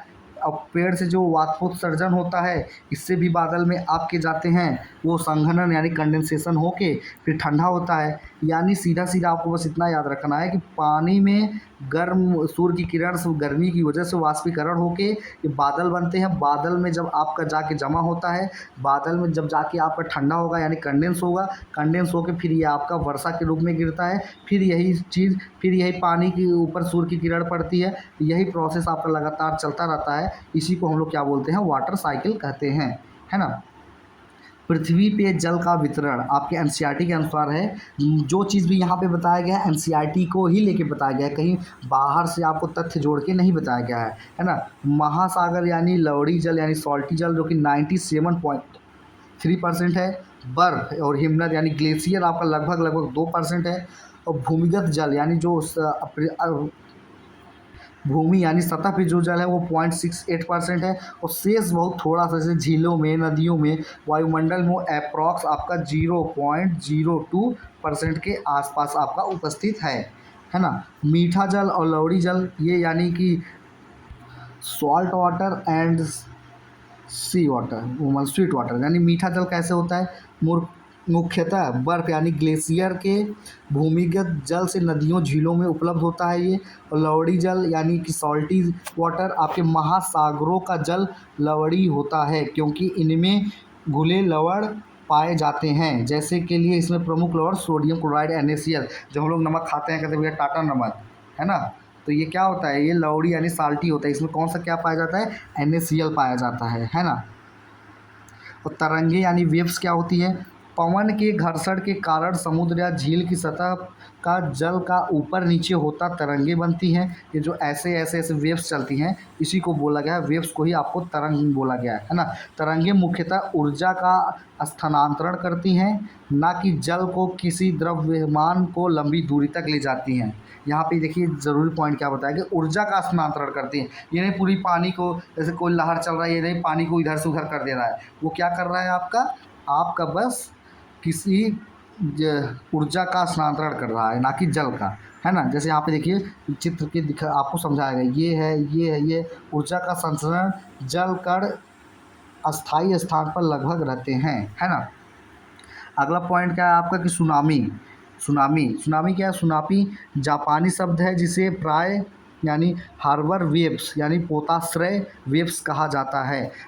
यह बड़ी समुद्र तरंगे होती हैं जो मुख्यतः समुद्र तल के नीचे भूकंप, ज्वालामुखी गतिविधि या भूस्खलन के कारण होती हैं। 26 दिसंबर 2004 को भारतीय महासागर में आए भूकंप की उत्पन्न सुनामी से अनेक तटीय क्षेत्रों को प्रभावित किया था। यानी जो 26 दिसंबर 2004 को आपके महासागर में आपका भूकंप उत्पन्न हुआ था, उस सुनामी आई थी, उससे तटीय क्षेत्र के जो मतलब तटीय क्षेत्र मतलब जो वहाँ के आसपास के रहने वाले चीज़ थे, जो लोग थे, वो बहुत ही प्रभावित हुए थे। इस सुनामी के कारण भारत के अंडमान निकोबार द्वीप समूह में इंदिरा पॉइंट यानी जलमग्न हो गया था। ऐतिहासिक तथ्य है, इसको आपको याद रखना पड़ेगा। यानी 22 मार्च को क्या कहा जाता है, विश्व जल दिवस यानी वर्ल्ड वाटर डे मनाया जाता है। कब, 22 मार्च को। जल संरक्षण हम क्या करें, जल संरक्षण के हमेशा नल हमेशा बंद रखें जब उपयोग में ना हो। ये नहीं कि ऐसे नल छोड़ दिए आप, पानी गिर रहा है, पानी ख़राब हो रहा है,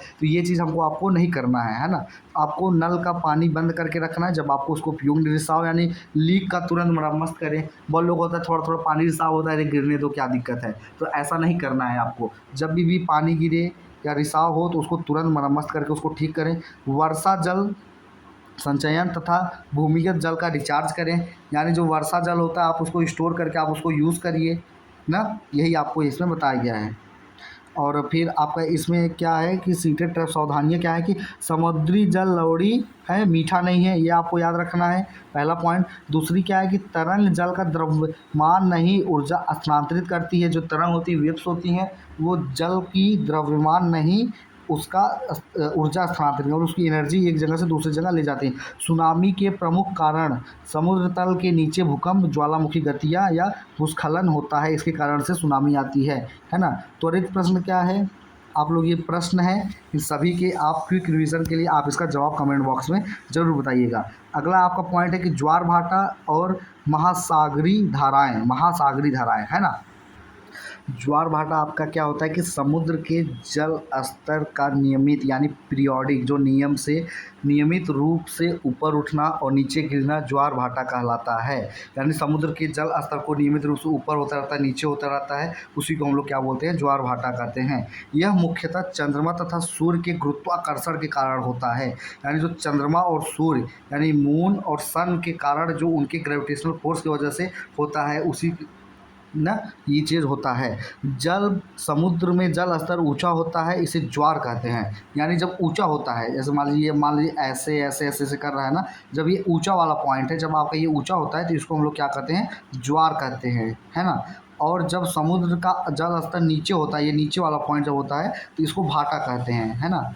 इसी को दोनों मिला के क्या बोला गया है, ज्वार भाटा। यह एक दिन यानी लगभग 24 घंटे 50 मिनट में 2 बार ज्वार और 2 बार भाटा आता है। यानी ये लगभग 24 घंटे 50 मिनट में 2 बार ज्वार 2 बार भाटा आपका होता है ना।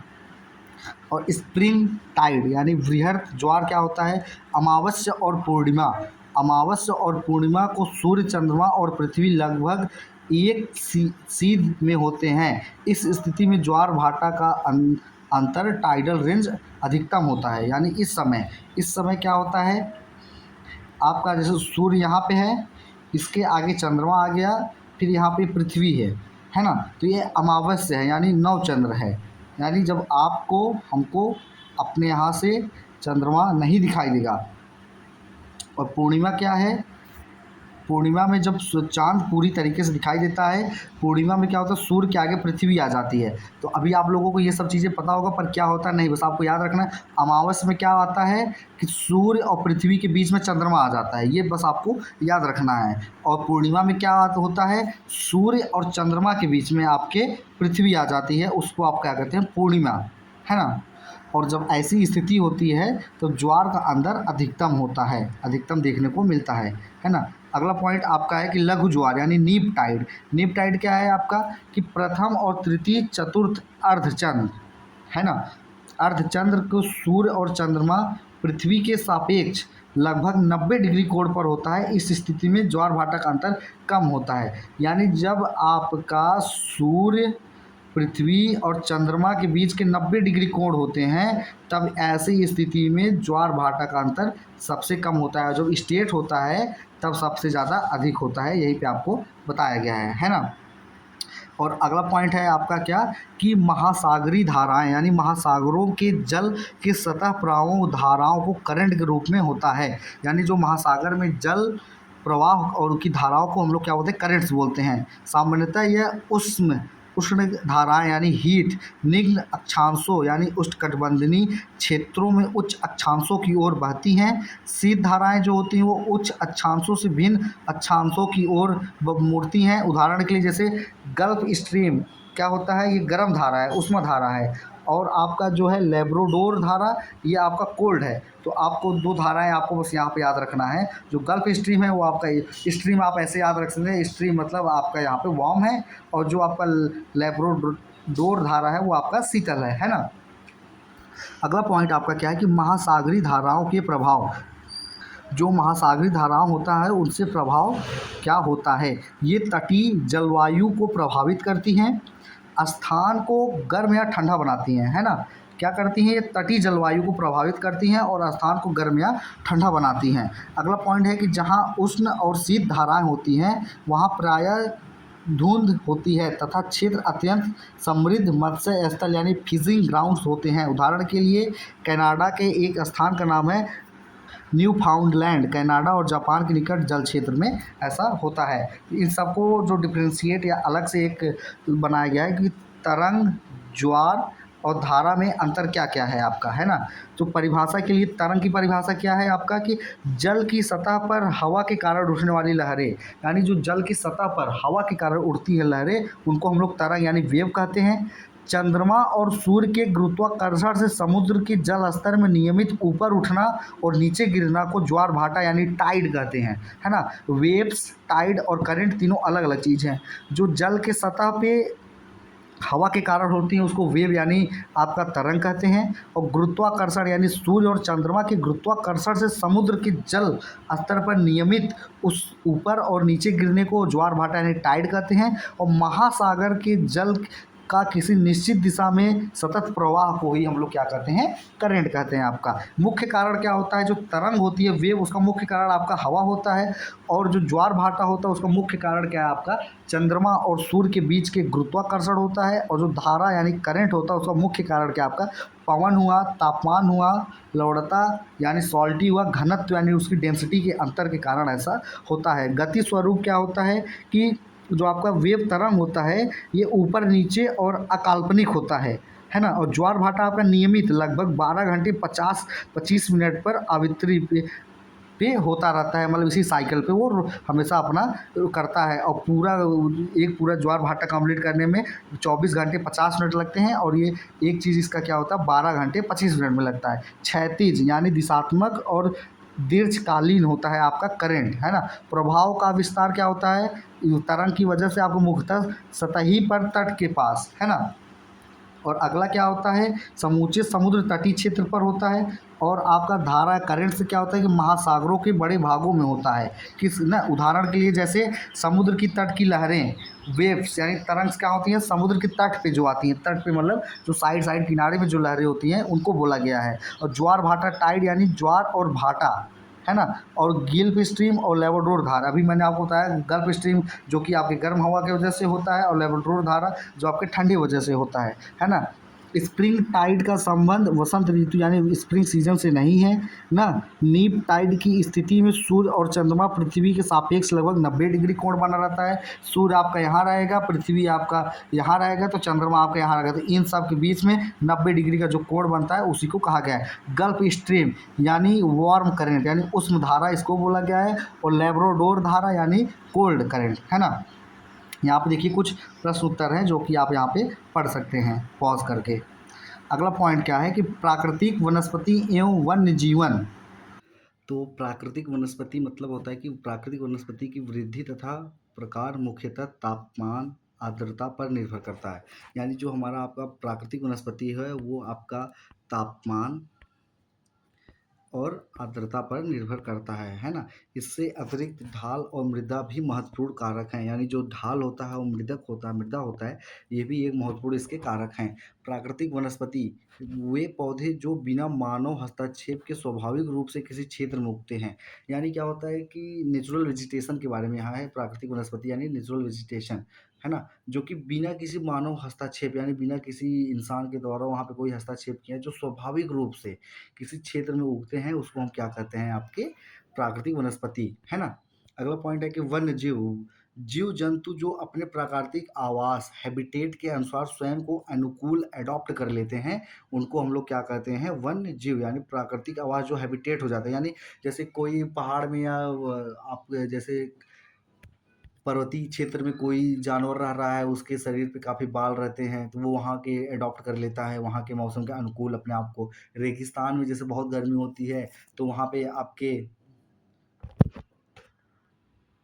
इसके बारे में जो आपका पॉइंट दिया गया है जो कि है उष्णकटिबंधीय सदाबहार वन, है ना। उष्णकटिबंधीय सदाबहार वन, तो इसके बारे में क्या दिया गया कि मध्य भूरेखा के निकट तथा उष्णकटिबंधीय क्षेत्रों में पाए जाते हैं, है ना। या जो मध्य भूरेखा एरिया है उस एरिया में पाए जाते हैं।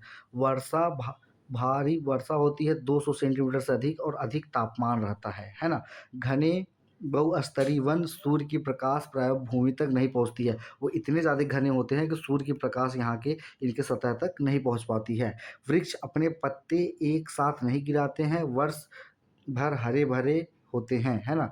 कठोर लकड़ी यानी हार्डवुड के वृक्ष जैसे रोजवुड, आबनूस यानी इवोनी और महोगनी इत्यादि यहाँ पे पाए जाते हैं। आपके उदाहरण के लिए जैसे आपका अमेजन बेसिन का क्षेत्र हो गया जो कि आपका कहाँ पे है, दक्षिण अमेरिका में है ना। यहाँ पे आपके प्रमुख जीव जंतु क्या है, यहाँ पे मंकी होते हैं, स्लॉथ होते हैं, एनाकोंडा होते हैं और टुकन होता है। तो आपके लिए एक सवाल है कि मंकी और स्लॉथ में डिफरेंट क्या है ना। नहीं, स्लॉथ और बियर में, भालू में और स्लॉथ में डिफरेंट क्या है, अगर किसी को पता होगा तो कमेंट बॉक्स में वो जरूर बताएगा। और दूसरा पॉइंट है आपका उष्णकटिबंधीय या पर्णपाती वन यानी मानसूनी वन। मानसूनी वन कैसा होता है कि मानसूनी क्षेत्रों में पाए जाते हैं जहां स्पष्ट शुष्क ऋतु यानी ड्राई सीजन होता है। पहला पॉइंट ये हो गया। दूसरा पॉइंट क्या है आपका यहाँ पे कि शुष्क अवधि में जल की बचत के लिए वृक्ष अपने पत्ते झाड़ देते हैं। जैसे यहाँ पे नहीं होता था वहाँ पे ये चीज़ होता है। भारत में बड़े भागों में जैसे उत्तरी ऑस्ट्रेलिया और मध्य अमेरिका में पाए जाते हैं। प्रमुख वृक्ष वहाँ पे कौन से होते हैं? टीक यानी सागौन, साल, नीम, शीशम आदि पाए जाते हैं। और यहाँ पे कैसे जीव जंतु आपको मिलते हैं? बाघ यानी टाइगर, हाथी यानी एलिफेंट, हिरण यानी डियर, मंकी बंदर यहाँ पे इत्यादि आपको पाए जाते हैं। जैसे यहाँ पे देखिए वर्षा की ऋतु में हरे भरे रहेंगे और पतझड़ के मौसम में पत्ते झड़ जाते हैं, जैसे हमारे आपके यहाँ अक्सर देखने को मिलता है। अमेजन वन क्या है कि पृथ्वी का फेफड़ा है। क्यों? क्योंकि वो सबसे ज़्यादा ऑक्सीजन देने वाला आपका एक वन है ना? तो आप कमेंट बॉक्स में बताएंगे कितना % ऑक्सीजन अमेजन वन से आता है ना? तो यहाँ पे तुलना करने के लिए कुछ सारणी दिया गया है, जैसे कि वार्षिक वर्षा में अगर उष्णकटिबंध सदाबहार है या पर्णपाती या मानसूनी वन है तो इसमें लगभग 200 सेंटीमीटर से अधिक होता है और इसमें मध्यम लगभग 775 सेंटीमीटर से लेके 200 सेंटीमीटर तक होता है। वर्षा का स्वरूप क्या होता है कि वर्ष भर समान रूप से रहता है। यहाँ पे मानसून एक ऋतु में केंद्रित होता है और शेष समय शुष्क मतलब गर्मी पड़ती है यहाँ पे।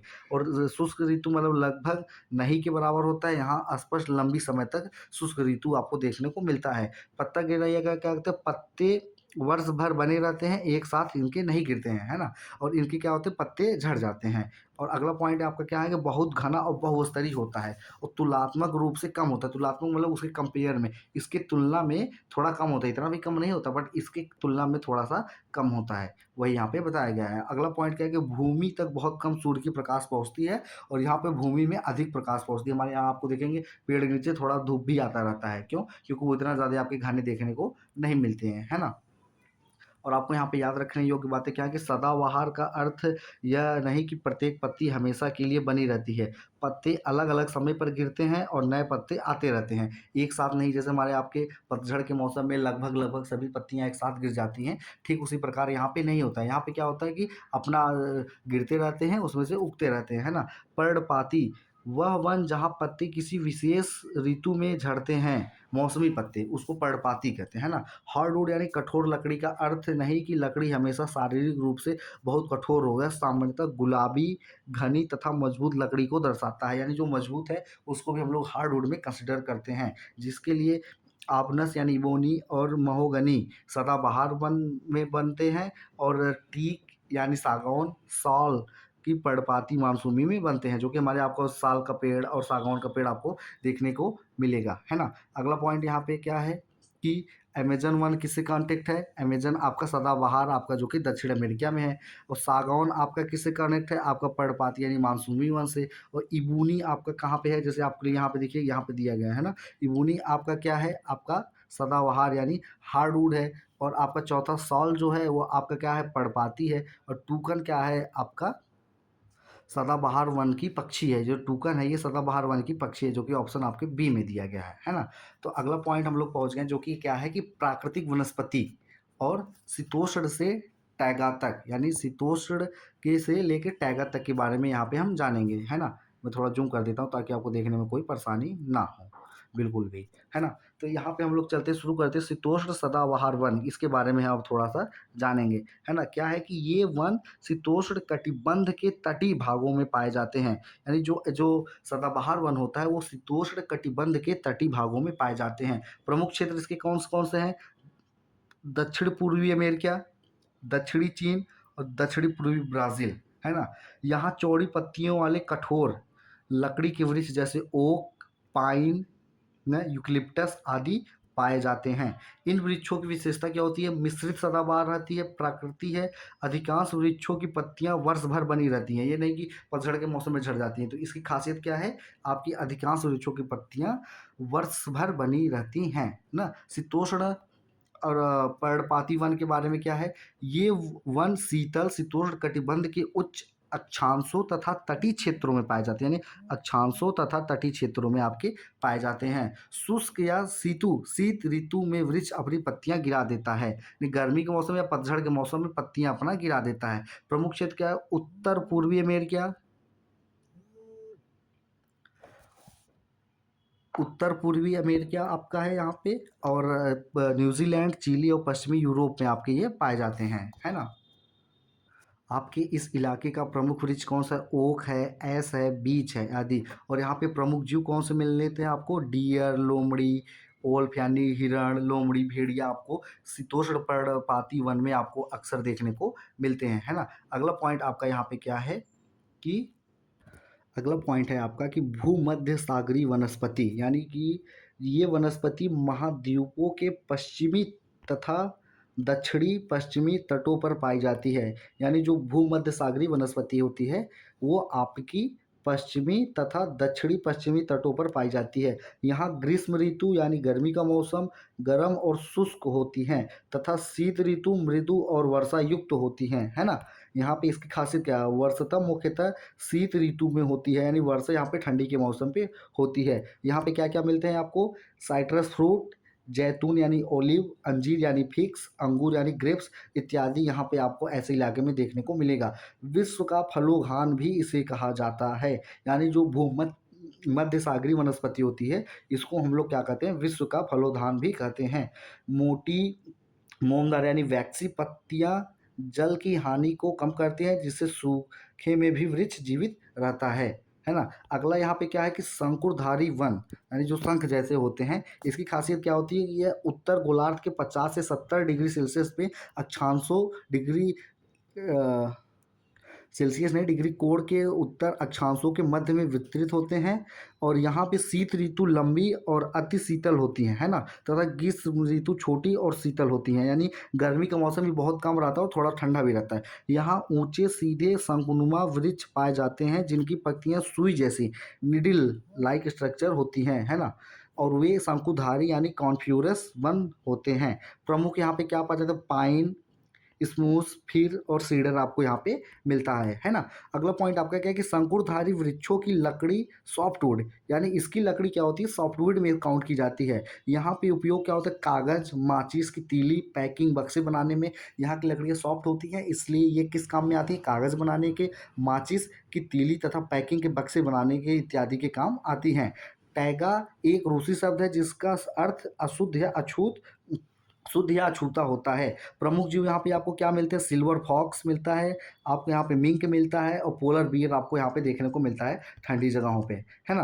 अगला पॉइंट आपका यहाँ पे जो कि सारणी दिया है आपको क्लासिफिकेशन तुलना करने के लिए कि शीतोष्ण सदाबहार वन की पत्तियाँ किस प्रकार की होती है? चौड़ी होती है और अधिकांश वर्ष ये हरी भरी रहती हैं, है ना। वहाँ लकड़ियाँ किस प्रकार की होती है? आपकी हार्डवुड टाइप की लकड़ियाँ होती हैं, है ना। वहाँ का जलवायु क्या होता है कि मध्यम ताप, वर्ष भर आर्द्र, तटीय शीतोष्ण क्षेत्र होते हैं, है ना। और प्रमुख उदाहरण क्या है वहाँ पे कि दक्षिण पूर्व अमेरिका, दक्षिण चीन और दक्षिण पूर्व ब्राज़ील, है ना। अगला पॉइंट आपका है कि शीतोष्ण पर्णपाती वन की पत्तियाँ किस प्रकार होती? चौड़ी पत्ती होती हैं। वहाँ की लकड़ियाँ कैसी होती हैं? हार्ड होती हैं। वहाँ का जलवायु कैसा होता है? जो शीतोष्ण पर्णपाती वन होते हैं वहाँ का शीतल शीतोष्ण होता है, अधिकांश अक्षांश शीत ऋतु ठंडी होती है ना। ये आपको कहाँ मुख्यतः देखने को मिलेगा? उत्तर पूर्व अमेरिका में, चीन में, न्यूजीलैंड में, चिली में, यूरोप में, है ना।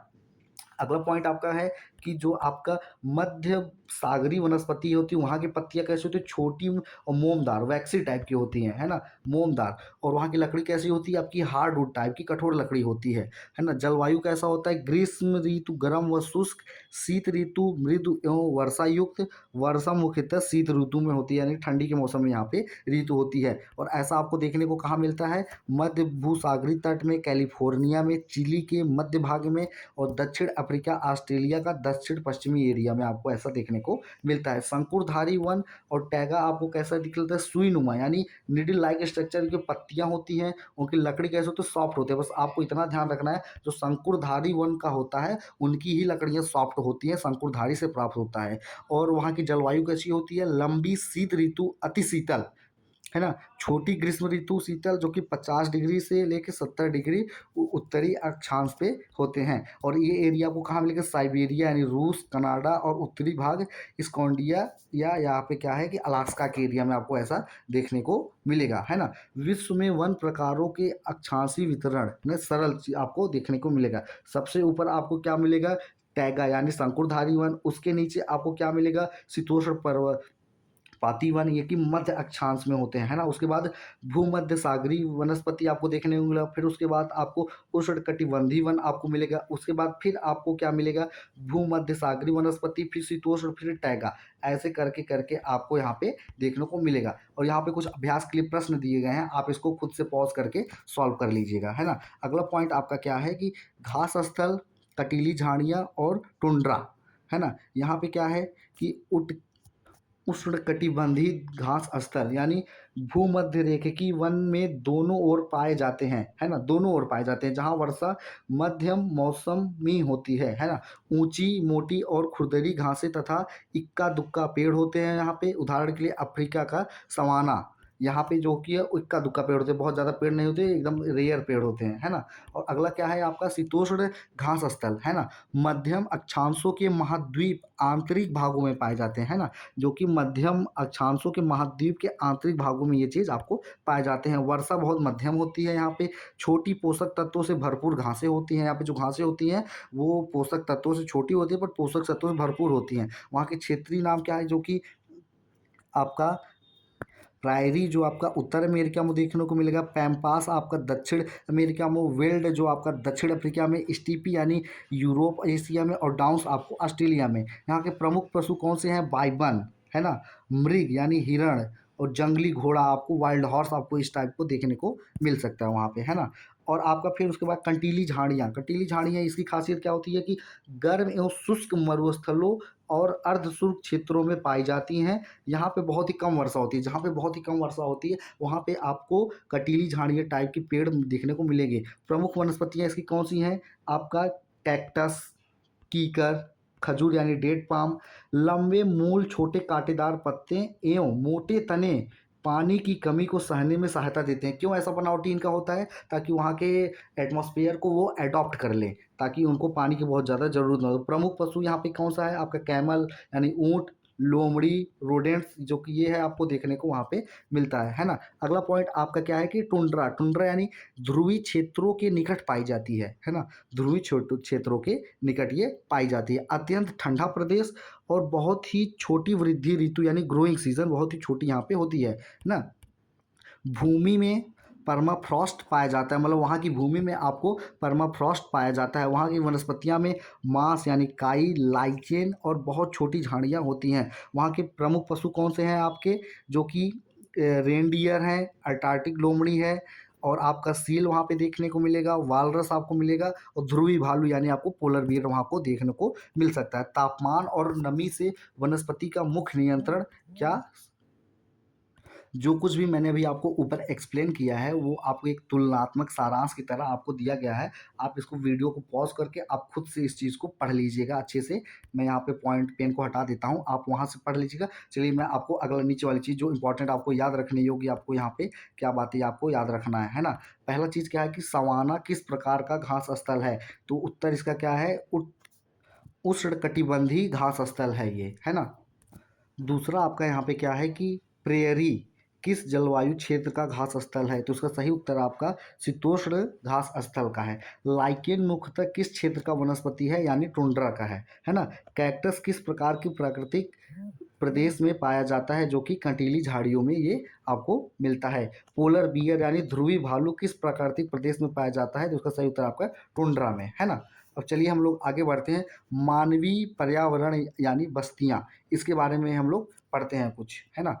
बस्ती यानी सेटलमेंट, वह स्थान जहाँ लोग अपने घर बनाकर रहते हैं उन्हें हम बस्ती कहते हैं। यानी जो स्थान पे जहाँ पे हम लोग घर बनाकर रहते हैं उसको हम लोग बस्ती बोलते हैं, है ना। प्रारंभिक बस्तियाँ प्राय यानी पहले के लोग क्या करते थे, नदी घाटियों के आसपास विकसित हुई, क्योंकि वहाँ पानी की उपलब्धता थी, उपजाऊ भूमि थी, परिवहन के साधन से आसानी से मिल जाती थी। तो पहले के समय के लोग नदी के आसपास क्यों रहते थे, क्योंकि वहाँ पे पानी जो कि सबसे ज़रूरी है। पॉइंट आपका क्या है कि अस्थाई और अस्थाई बस्तियाँ, है ना। अस्थाई बस्तियाँ क्या होती है, जैसे कि आपका होता है गहरे वनों तक एवं शीत मरुस्थलों तथा पर्वतीय क्षेत्रों में पाई जाती हैं। यहाँ के लोग शिकार, संग्रह, झूम यानी स्थानांतरित, कृषि या पशुपालन चराई जैसे कार्य करते हैं। ये बस्तियां अस्थायी होती हैं, यानी जो चीज़ आपका फिक्स नहीं होता है, अपना बदलते रहते हैं। पहले गहरे वन में, मरुस्थल में, पर्वत में, क्षेत्रों में पाई जाती है ना। और अस्थायी बस्तियां आपकी क्या है यहाँ पे? अस्थाई में आपका गांव में, कस्बे में और नगर शहर जैसी बस्तियां जहां लोग अस्थायी रूप से रहते हैं। जैसे मेरा आपका घर फिक्स है ना, और मैं अगर आप कहीं बाहर रहने के लिए जाते हैं तो आपका रूम फिक्स नहीं रहता, कभी आप वहाँ लेकर रहते हैं, कभी आप वहाँ पे, तो आपका अस्थाई है ना। वही आपको यहाँ पे बताया गया है। अगला पॉइंट आपका क्या है कि ऋतु ट्रांसह्यूमेंस, यानी यह पशुपालकों द्वारा अपने पशुओं के साथ मौसमी आधार पर, है ना, निश्चित ग्रीष्मकाल यानी ऊंचे तथा शीतकालीन निचले चारागाहों के बीच किया जाने वाला आगमन को, इसको ट्रांसनाम्स यानी ऋतु प्रवास कहते हैं, है ना। अगला पॉइंट आपका क्या है कि बस्तियों के प्रारूप यानी सेटलमेंट पैटर्न। सेटलमेंट पैटर्न क्या है आपका कि सघन यानी कॉम्पैक्ट प्रतिरूप, घर से एक दूसरे के निकट बने होते हैं। यह सामान्यतः मैदानों व नदी घाटियों में पाया जाता है, जहां भूमि समतल, उपजाऊ और सुविधाएं बेहतर होती हैं, है ना। स्कैटर्ड प्रकीर्ण, घर के एक दूसरे से दूर दूर बने होते हैं। यहाँ पहाड़ी क्षेत्रों, वनों और दुर्गम कठिन भूभागों को पाया जाता है, जहाँ भूमि असमतल व संसाधन बिखरे हुए होते हैं। जैसे रिसोर्सेस आपको दूर दूर रहेंगे तो यहाँ पे लोग दूर दूर रहते हैं। जैसे यहाँ पे देखिए एग्जाम्पल के थ्रू क्या बताया है कि यह अस्थायी प्रवास नहीं बल्कि मौसमी आगमन है ना। जैसे ग्रीष्मकाल में जून सितंबर में ना, ये यहाँ पे ऊंचे पर्वत पे चले जाएंगे जहाँ वो थोड़ा मौसम ठंडा रहेगा। फिर शीतल काल में ठंडी के समय ये निचली घाटी की तरफ आ जाएंगे। तो ऐसा साइकिल वहाँ पे आपका चलता रहेगा, है ना। जैसे देखिए यहाँ पे चित्र में आपको दिखाया गया है, ये आपका एक गांव का है, ये आपका एक कस्बे का है, और ये आपका पर्वतीय चारागाह मतलब जहाँ पे गाय पशु पक्षी आपके चरते हैं, है ना। यहाँ पे देखिए इंपॉर्टेंट पॉइंट क्या दिया गया कि ऋतु प्रवास यानी ट्रांसह्यूमेंस मौसमी आवागमन है, अस्थायी प्रवास माइग्रेशन ये आपका नहीं है ना। और दूसरा पॉइंट है आपका कि सघन प्रतिरूप का अर्थ आवश्यक नहीं है कि नगरी ही हो, कई ग्रामीण गांव भी हो सकते हैं। अगला पॉइंट आपका क्या है? प्रतिकर्ण प्रतिरूप का अर्थ आवश्यक नहीं है कि बस्तियां अस्थायी ही हों, अनेक अस्थायी बस्तियां भी प्रकीकरण हो सकती हैं। तो यहाँ पे कुछ आपको यार इंपॉर्टेंट पॉइंट आपका बताया गया था। अगला पॉइंट आपका क्या है? अगला पॉइंट है आपका कि ग्रामीण और नगरीय बस्तियां ना। ग्रामीण बस्तियां क्या है कि इनका प्रमुख आधार कृषि और उनसे जुड़े कार्य जैसे पशुपालन, दुग्ध उत्पादन, मत्स्य पालन यानी मछली पालन, वानिकी आदि होता है। यानी जो ग्रामीण बस्तियां हैं इनका प्रमुख आधार कृषि और उससे जुड़ी हुई चीज़ें होती हैं। और नगरीय बस्तियां क्या, इनका आधार उद्योग, व्यापार, सेवाएं, परिवहन, शिक्षा, स्वास्थ्य, प्रशासन आदि विविध गतिविधियां यानी मिसलेनियस चीज़ें होती हैं। जैसे जो कुछ शहर में लोग रहते हैं उनके वो उद्योग पे, व्यापार पे, सेवाओं पर, परिवहन पर, शिक्षा पे, इन सब पे अपना गतिविधियां निर्भर होती है। पर जो गांव वाले हो तो कृषि हो, तो जनरल सी बात है ना।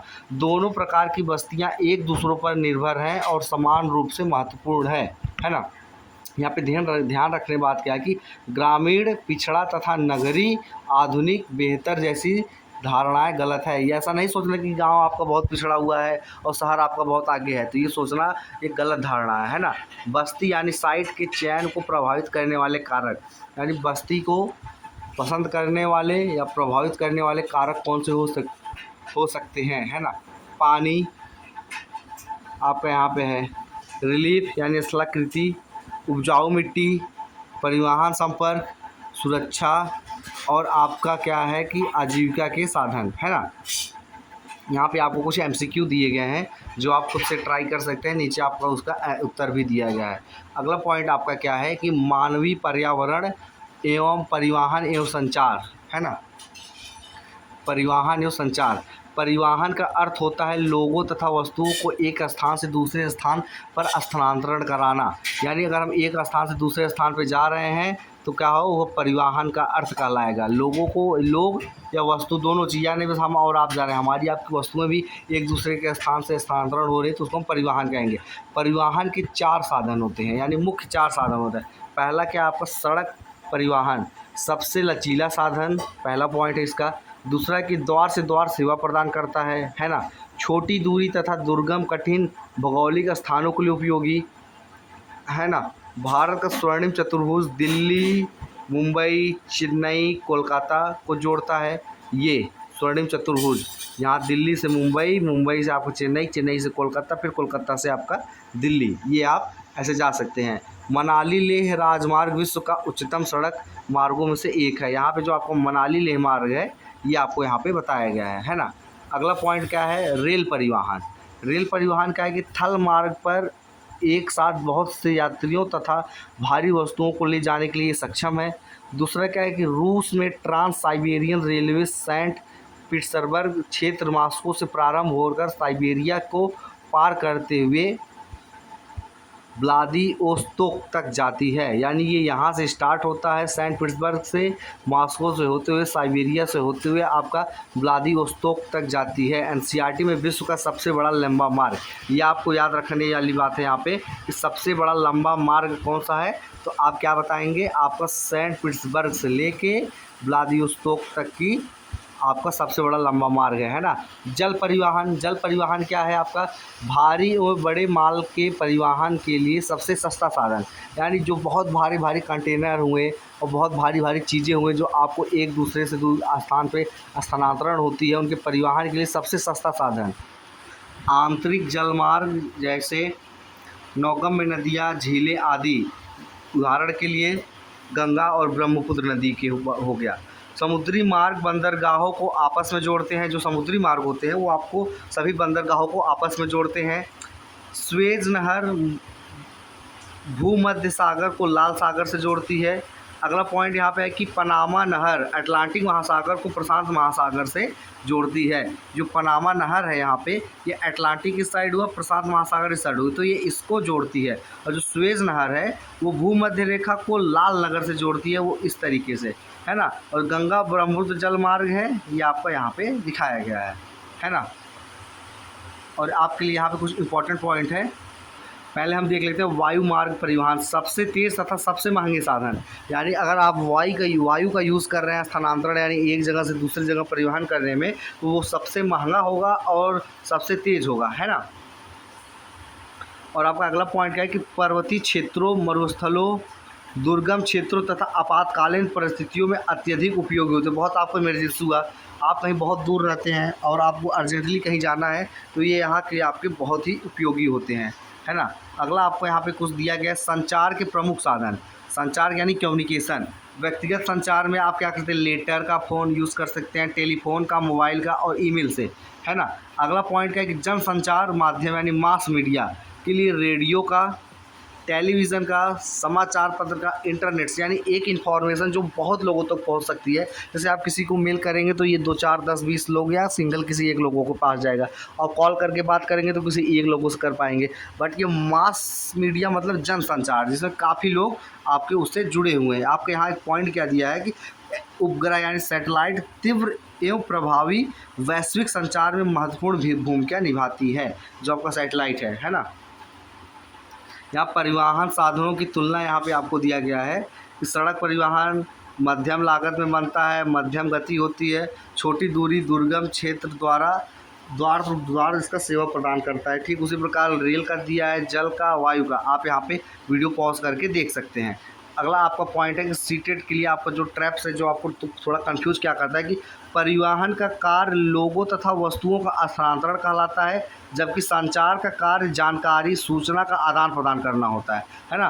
परिवहन में लोग और वस्तु स्थानांतरण होती हैं, उसी जगह पे आपका संचार में केवल जानकारी, सूचना आदान प्रदान होती है ना। अगला पॉइंट क्या है कि पनामा नहर और स्वेज नहर कैनाल्स हैं, जल संधि स्ट्रेट नहीं।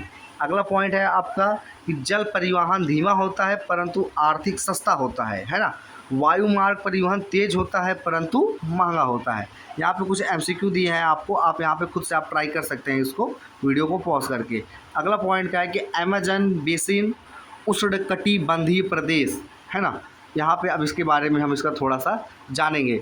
इसका लोकेशन क्या है, अमेजन बेसिन दक्षिण अमेरिका में, यानी दक्षिणी भारत में, सॉरी माफ़ कीजिएगा, दक्षिण अमेरिका में भूमध्य रेखा के आसपास 10 डिग्री उत्तर से 10 डिग्री अक्षांश दक्षिण अक्षांश के बीच में है। यानी कि आपका जो अमेजन जंगल है ये आपका भूमध्य रेखा से 10 डिग्री आपका उत्तर में और 10 डिग्री आपका दक्षिण अक्षांश के बीच में स्थित है। अमेजन नदी का उद्गम पश्चिम में इंडीज पर्वतों में होता है ना, इंडीज के पर्वतों में होता है। यह पश्चिम से पूर्व की ओर बहते हुए अटलांटिक महासागर में गिरते हैं, यानी ये पश्चिम से पूरब की ओर बहते हैं और वो जाके अटलांटिक महासागर में गिर जाते हैं। इनका बेसिन यानी जल ग्रहण क्षेत्र विश्व का सबसे बड़ा जल ग्रहण क्षेत्र है। आपको यहाँ पे ये पॉइंट आपको याद रखना है कि इसका बेसिन क्षेत्र विश्व का सबसे बड़ा जल ग्रहण क्षेत्र माना जाता है। जलवायु यानी यहाँ पे आपका क्लाइमेट कैसे देखने को मिलेगा। यहाँ की जलवायु पूरे वर्ष गर्म, आर्द्र और नम रहती है ना। अगला पॉइंट क्या है कि वर्ष भर भारी वर्षा होती है ना। दिन और रात लगभग समान रूप से गर्म और आर्द्र रहते हैं, है ना। यहाँ की कुछ खास बातें आपको बताई गई हैं। और यहाँ पे उष्णकटिबंधीय वर्षावन यानी रेन फॉरेस्ट के बारे में आपका यहाँ पे क्या बताया गया है कि यहाँ घने बहुत स्तरीय वन पाए जाते हैं, है ना। ऊंचे ऊंचे वृक्षों की कैनोपी इतनी घनी होती है कि सूर्य की रोशनी ज़मीन तक बहुत कम पहुंच पाती है। मतलब इतने घने होते हैं ये जंगल, इतने घने होती हैं इनकी पत्तियां कि सूर्य की रोशनी ऊपर से आती है तो बहुत कम ही ज़मीन पे पड़ पाती हैं, है ना। अगला पॉइंट आपका है ब्रोमेलियाड्स और आर्किड जैसे पादप तथा कठोर लकड़ी यानी हार्डवुड वाले वृक्ष समान हैं।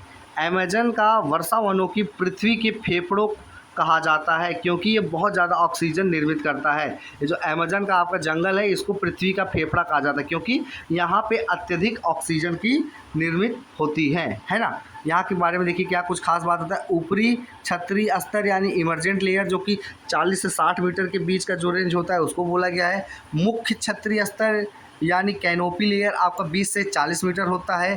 अंडरस्टरी मैटर यानी अंडरटेरी लेयर को 5 से 20 मीटर की। वन भूमि स्तर यानी फॉरेस्ट फ्लोर जो कि 0 से लेकर 5 मीटर तक के रेंज को कहा गया है। अब यहाँ के वन्य जीवों के बारे में क्या बताया गया, यहाँ की वाइल्ड लाइफ क्या है। रंग बिरंगे पक्षी जैसे टूकन हुआ ना, हंगिंगबर्ड हुआ और मैको हुआ, यहाँ पे रंग बिरंगे आपको पक्षी आपको देखने को मिलेंगे। स्तनधारी बंदर, स्लॉथ, टैपिर और एनाकोंडा यहाँ पर पाए जाते हैं। बंदर भी, स्लॉथ भी, टैपिर भी और एनाकोंडा भी आपको इस जंगल में देखने को मिल सकते हैं, है ना।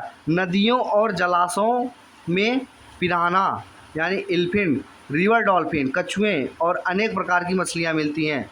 डॉल्फिन भी मिलेगी आपको, पिराना भी मिलेगी, कछुआ भी मिलेगा और अनेक प्रकार की आपको मछलियाँ भी वहाँ के वाइल्ड लाइफ में आपको देखने को मिलेगा। और अगला पॉइंट क्या है आपका कि लोग और आजीविका यानी पीपल एंड लाइवहुड। लोग मछली पकड़ने, शिकार यानी संग्रहण और छोटी स्तर की खेती करते हैं यहाँ पे, है ना। मुख्य आहार क्या है, मड़ियोक यानी कसावा जैसे टैपियोका भी कहते हैं, यानी ये आपको यहाँ पे दिखाया गया है। मड़ियोक और कसावा, टैपियोका तीनों एक ही चीज़ है। शकरकंद यानी स्वीट पोटैटो और अनायास यानी पाइनएप्पल भी यहाँ पे उगते हैं। शकरकंद, पाइनएप्पल, कॉफ़ी, मक्का ये सब चीज़ें यहाँ पे होती हैं, है ना। नकदी फसलें जैसे कॉफ़ी, मेज़ यानी मक्का, कोको प्रमुख है यहाँ पे। और यहाँ पे क्या दिया कि घर आम तौर पर तीखी ढलान वाली छतों का होता है ताकि बारिश का पानी फिसल जाए और कई घरों को ज़मीन के ऊपर खम्भों यानी स्लिट्स पर बनाए जाते हैं। यानी आपका पहले नीचे ऐसे ऐसे खम्भा रखा रहेगा तब इसके ऊपर आपका यहाँ पे घर बनाया जाएगा, वही आपको यहाँ पे बताने की कोशिश कर रहा है। अगला पॉइंट क्या है कि बड़े सामुदायिक घर जिन्हों मलोका कहा जाता है सामूहिक बैठकों, उत्सवों व सांस्कृतिक गतिविधियों के लिए प्रयुक्त होते हैं, है ना। अगला पॉइंट क्या है कि परिवर्तन यानी चेंज के बारे में क्या बताया गया आपका यहाँ पे कि ट्रांस अमेजन हाईवे और अन्य विकास योजनाओं से आवागमन और संपर्क बढ़ा है जिससे क्षेत्र के विकास में सहयोग मिलता है ना। लेकिन इससे वनों की कटाई, जैव विविधता की हानि और प्रदूषण भी बढ़ रहा है। अगर इसका एक फ़ायदा भी है तो इसका एक नुकसान भी है। लेकिन संतुलित विकास, वनों का संरक्षण और आदिवासी समुदायों के अधिकारों का ज्ञान का सम्मान करना अत्यंत आवश्यक है ना। यहाँ पे आपके लिए कुछ प्रश्न उत्तर दिए गए हैं जो आप खुद से कोशिश कर सकते हैं बिना देखे वीडियो को पॉज करके, है ना। और अगला पॉइंट अब आपका क्या है कि गंगा ब्रह्मपुत्र बेसिन उपोष्ण प्रदेश, है ना। अब इसका क्या है कि स्थान व विस्तार, गंगा और ब्रह्मपुत्र के बारे में बताया गया है, इसका स्थान और इसका विस्तार। यह बेसिन लगभग 10 डिग्री नॉर्थ से लेके 30 डिग्री नॉर्थ के अक्षांशों के बीच स्थित है ना। और अगला पॉइंट क्या, गंगा और ब्रह्मपुत्र तथा उनकी सहायक नदियाँ मिलकर उपजाऊ मैदान, तराई क्षेत्र और सुंदरबन डेल्टा का निर्माण करती हैं। यानी जो गंगा और ब्रह्मपुत्र उनकी सहायक नदियां हैं, तो मेन नदियां हैं और इनकी जो साइड साइड से ये सहायक नदियां आ रही हैं, मिल रही हैं इनसे, इन्हीं के बारे में बताया गया है ना। जलवायु कैसा होता है कि उपोष्ण मानसूनी, गर्म ग्रीष्म, वर्षा प्रधान मानसून और हल्की शीत ऋतु होती है। तो यहाँ पे आपका जो पूरा ऐसे है वो आपका गंगा है, जो डॉटेड डॉटेड टाइप का है वो आपका ब्रह्मपुत्र है, और जो छोटी छोटी हैं ये सब हुआ लखनऊ, कानपुर, प्रयागराज, वाराणसी, पटना, कोलकाता, ये सब क्या है, ये सब आपकी सहायक नदियाँ की जो उस नदी में आके जुड़ जाती हैं उसमें मदद करती हैं, है ना। कि स्थल रूप व जनसंख्या के बारे में यहाँ पे क्या बताया गया है कि पर्वतीय क्षेत्र यानी हिमालय में जनसंख्या विरल होती है, यानी कम होती है। उपजाऊ मैदानों में जनसंख्या घनी होती है, मतलब जहाँ पे ज़मीन आपका खेत आपका उपजाऊ होता है वहाँ पे आबादी थोड़ी घनी होती है ना। उपजाऊ मिट्टी, परिवहन के साधन या जैसे सड़क, रेल, जलमार्ग और कृषि की उपलब्धता बसावट का मुख्य आधार है। मतलब जहाँ पे आपको उपजाऊ मिट्टी मिलेगी, परिवहन का साधन मिलेगा, तो वहाँ पे आपको कृषि की भी उपलब्धता मिलेगी, तो वहाँ पे रहने के लिए परफेक्ट सिचुएशन कंडीशन रहेगा, तो वहाँ पे लोग आपको मुख्य आधार पे ज़्यादा मिलेंगे, है ना।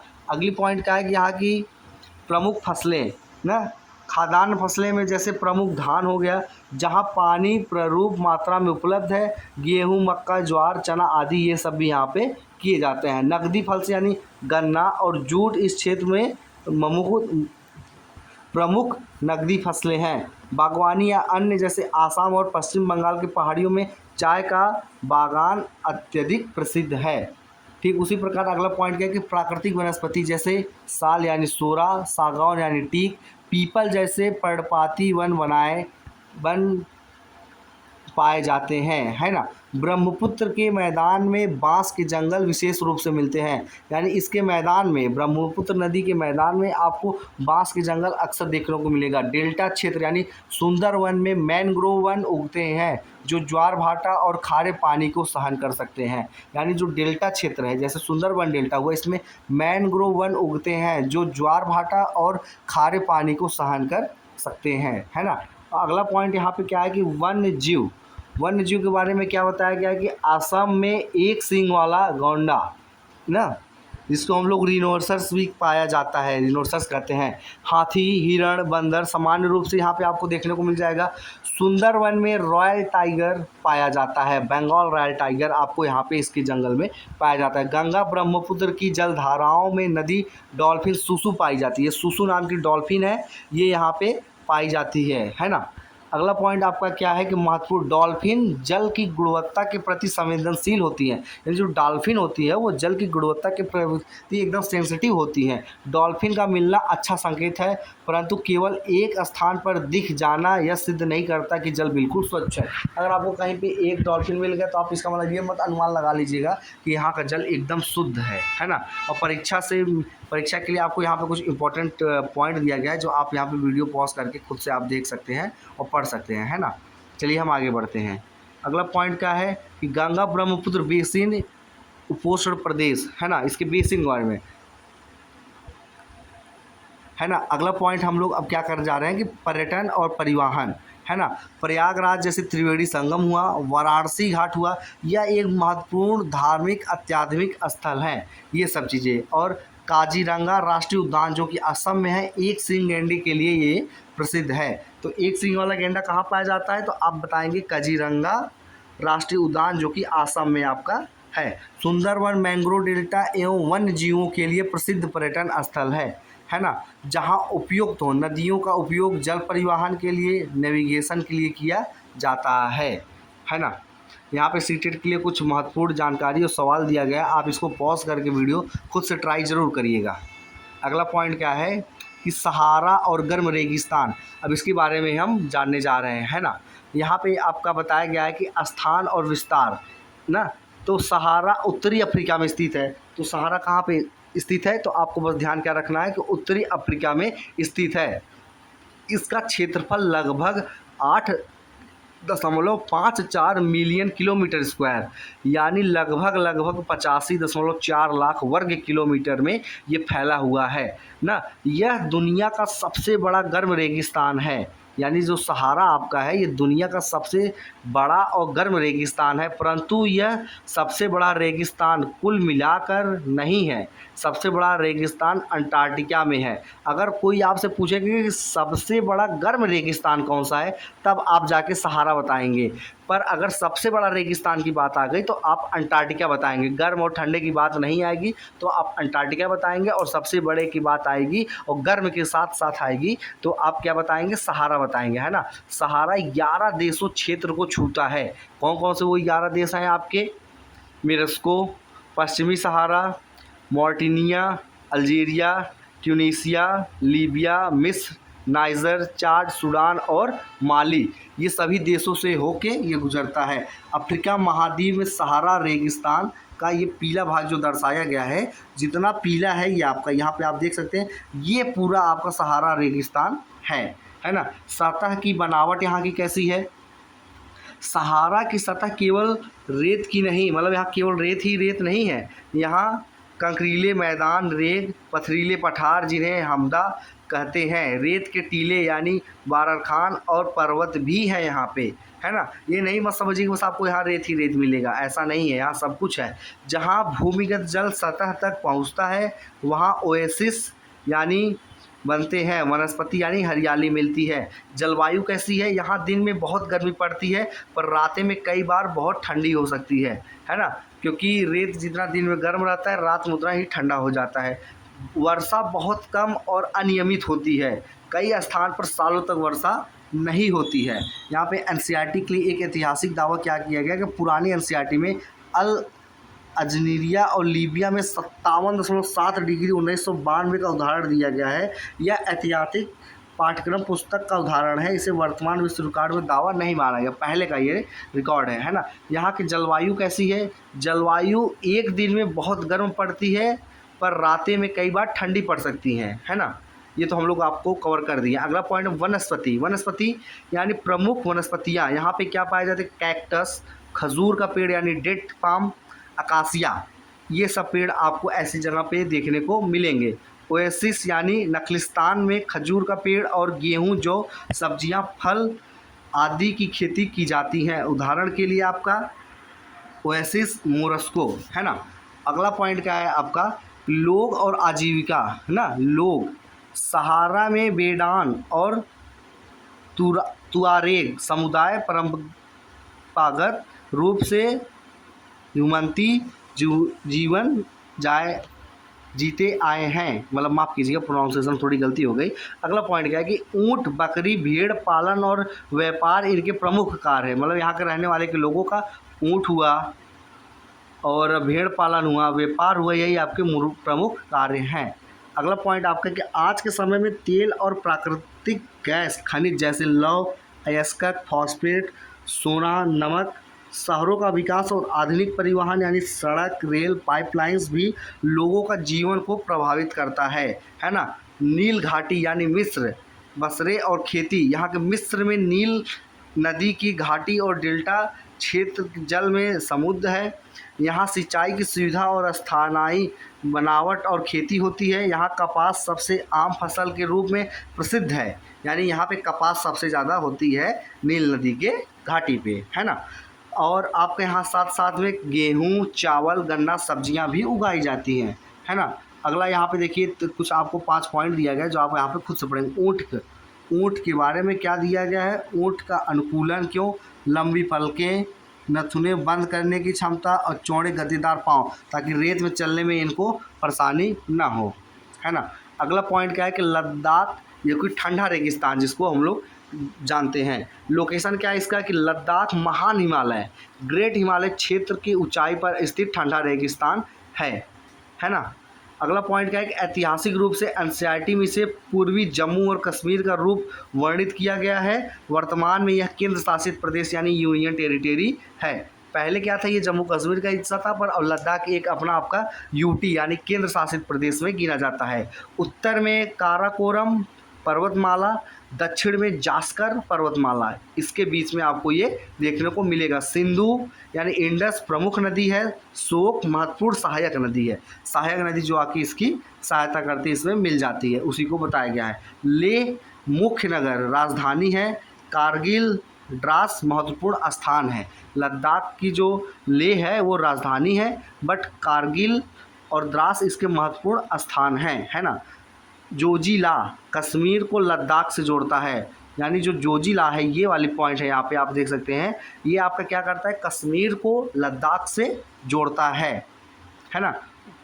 और यहाँ पे नाम और जलवायु ये क्या है, खा पा चान यानी बर्फ़ की भूमि, लैंड ऑफ स्नो इसको कहा जाता है ना। ऊंचाई अधिक, वायु पतली, वर्षा अत्यंत कम, क्योंकि हिमालय वर्षा अवरोध यानी रैन शैडो बनाता है। तेज दिन में तेज़ धूप होती है और रातों में ठंडी होती है ना। द्रास पृथ्वी के सबसे शीत प्रदेशों में से एक, आबाद स्थानों में से एक है। यानी जो द्रास का स्थान यहाँ पे बताया गया है, जो कि फेमस जगह है आपका लद्दाख में, वो पृथ्वी के सबसे ज़्यादा ठंडे आबाद स्थानों में से एक है ना। और यहाँ की वनस्पतियाँ कैसी हैं आपकी, हाँ चलिए शुरू करते हैं। वनस्पति विरल होती हैं, घास और झाड़ियाँ।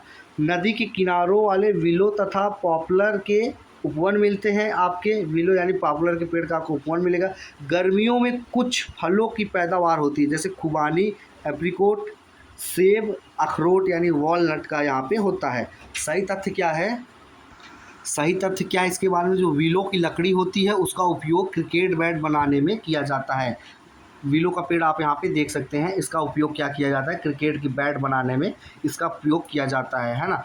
अगला पॉइंट हम लोग क्या कहेंगे, जीव जंतु और उत्पाद के बारे में जानेंगे। यहाँ पे याक, जंगली भेड़, बकरी, तिब्बती खरगोश आदि पाए जाते हैं। यहाँ पे याक देख सकते हैं आप, वाइल्ड शीप यानी भारल देख सकते हैं, यहाँ पे गोट देख सकते हैं, चीरू यानी तिब्बती मूंग भी यहाँ पे कहा जाता है। पश्मीना ऊन चांगथंगी नस्ल की बकरी से प्राप्त होता है ना, इसे पश्मीना बकरी भी कहते हैं। चीरू तिब्बत मूंग की सहतीस ऊन मिलती है ना। यहाँ से जो आपका चीरू है इससे सहतीस ऊन मिलती है, परंतु यह संरक्षण प्राप्त प्रजाति है और सतशीत से व्यापार कानूनी रूप से निषिद्ध यानी प्रोहिबिटेड है। यानी ये ठंडे जगहों पर रहते हैं, ये खुद को प्रोटेक्ट करने के लिए अपने शरीर पे इनको नेचुरली जो बाल होता है, ऊन होता है, उससे अगर आप मनुष्य अपने लिए बनाएंगे तो ये व्यापार कानूनी रूप से प्रोहिबिटेड है ना।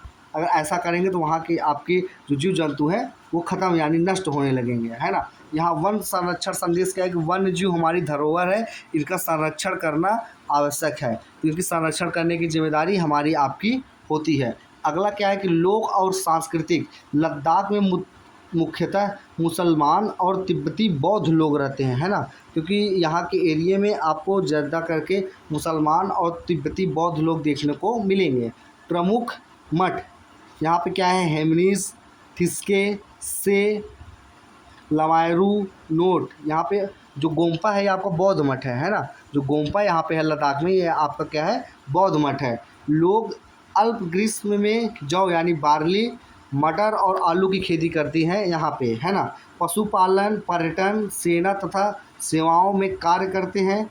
महिलाएं आर्थिक गतिविधियों में महत्वपूर्ण भूमिका निभाती हैं, है ना।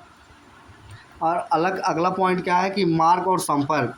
जोजिला मार्ग कश्मीर की घाटी और लद्दाख को जोड़ता है। अभी मैंने ऊपर आपको इस पॉइंट में बताया, जो जोजिला पॉइंट है ये आपको कश्मीर को और लद्दाख को एक दूसरे से जोड़ता है। मनाली से लद्दाख जाने वाला मार्ग रोहतांग दर्रा, रोहतांग पास और आपका बारालाचाला यानी बारालाचाला और अन्य दर्रों पर करता है। जैसे यहाँ पे आपको यहाँ पे चित्र के थ्रू समझाया गया है, मनाली का रोड रोहतांग दर्रा से होते हुए केलोंग के थ्रू आपका बारालाचाला से होते हुए सरसू नाके नकी से आकर लेह तक, ये तब जाके वहाँ तक पहुँचता है। तो यहाँ पे आपको क्विक रिवीजन के लिए 5 महत्वपूर्ण चीज़ें दी गई हैं जो आप खुद से पढ़ के आप उसको समझेंगे, है ना।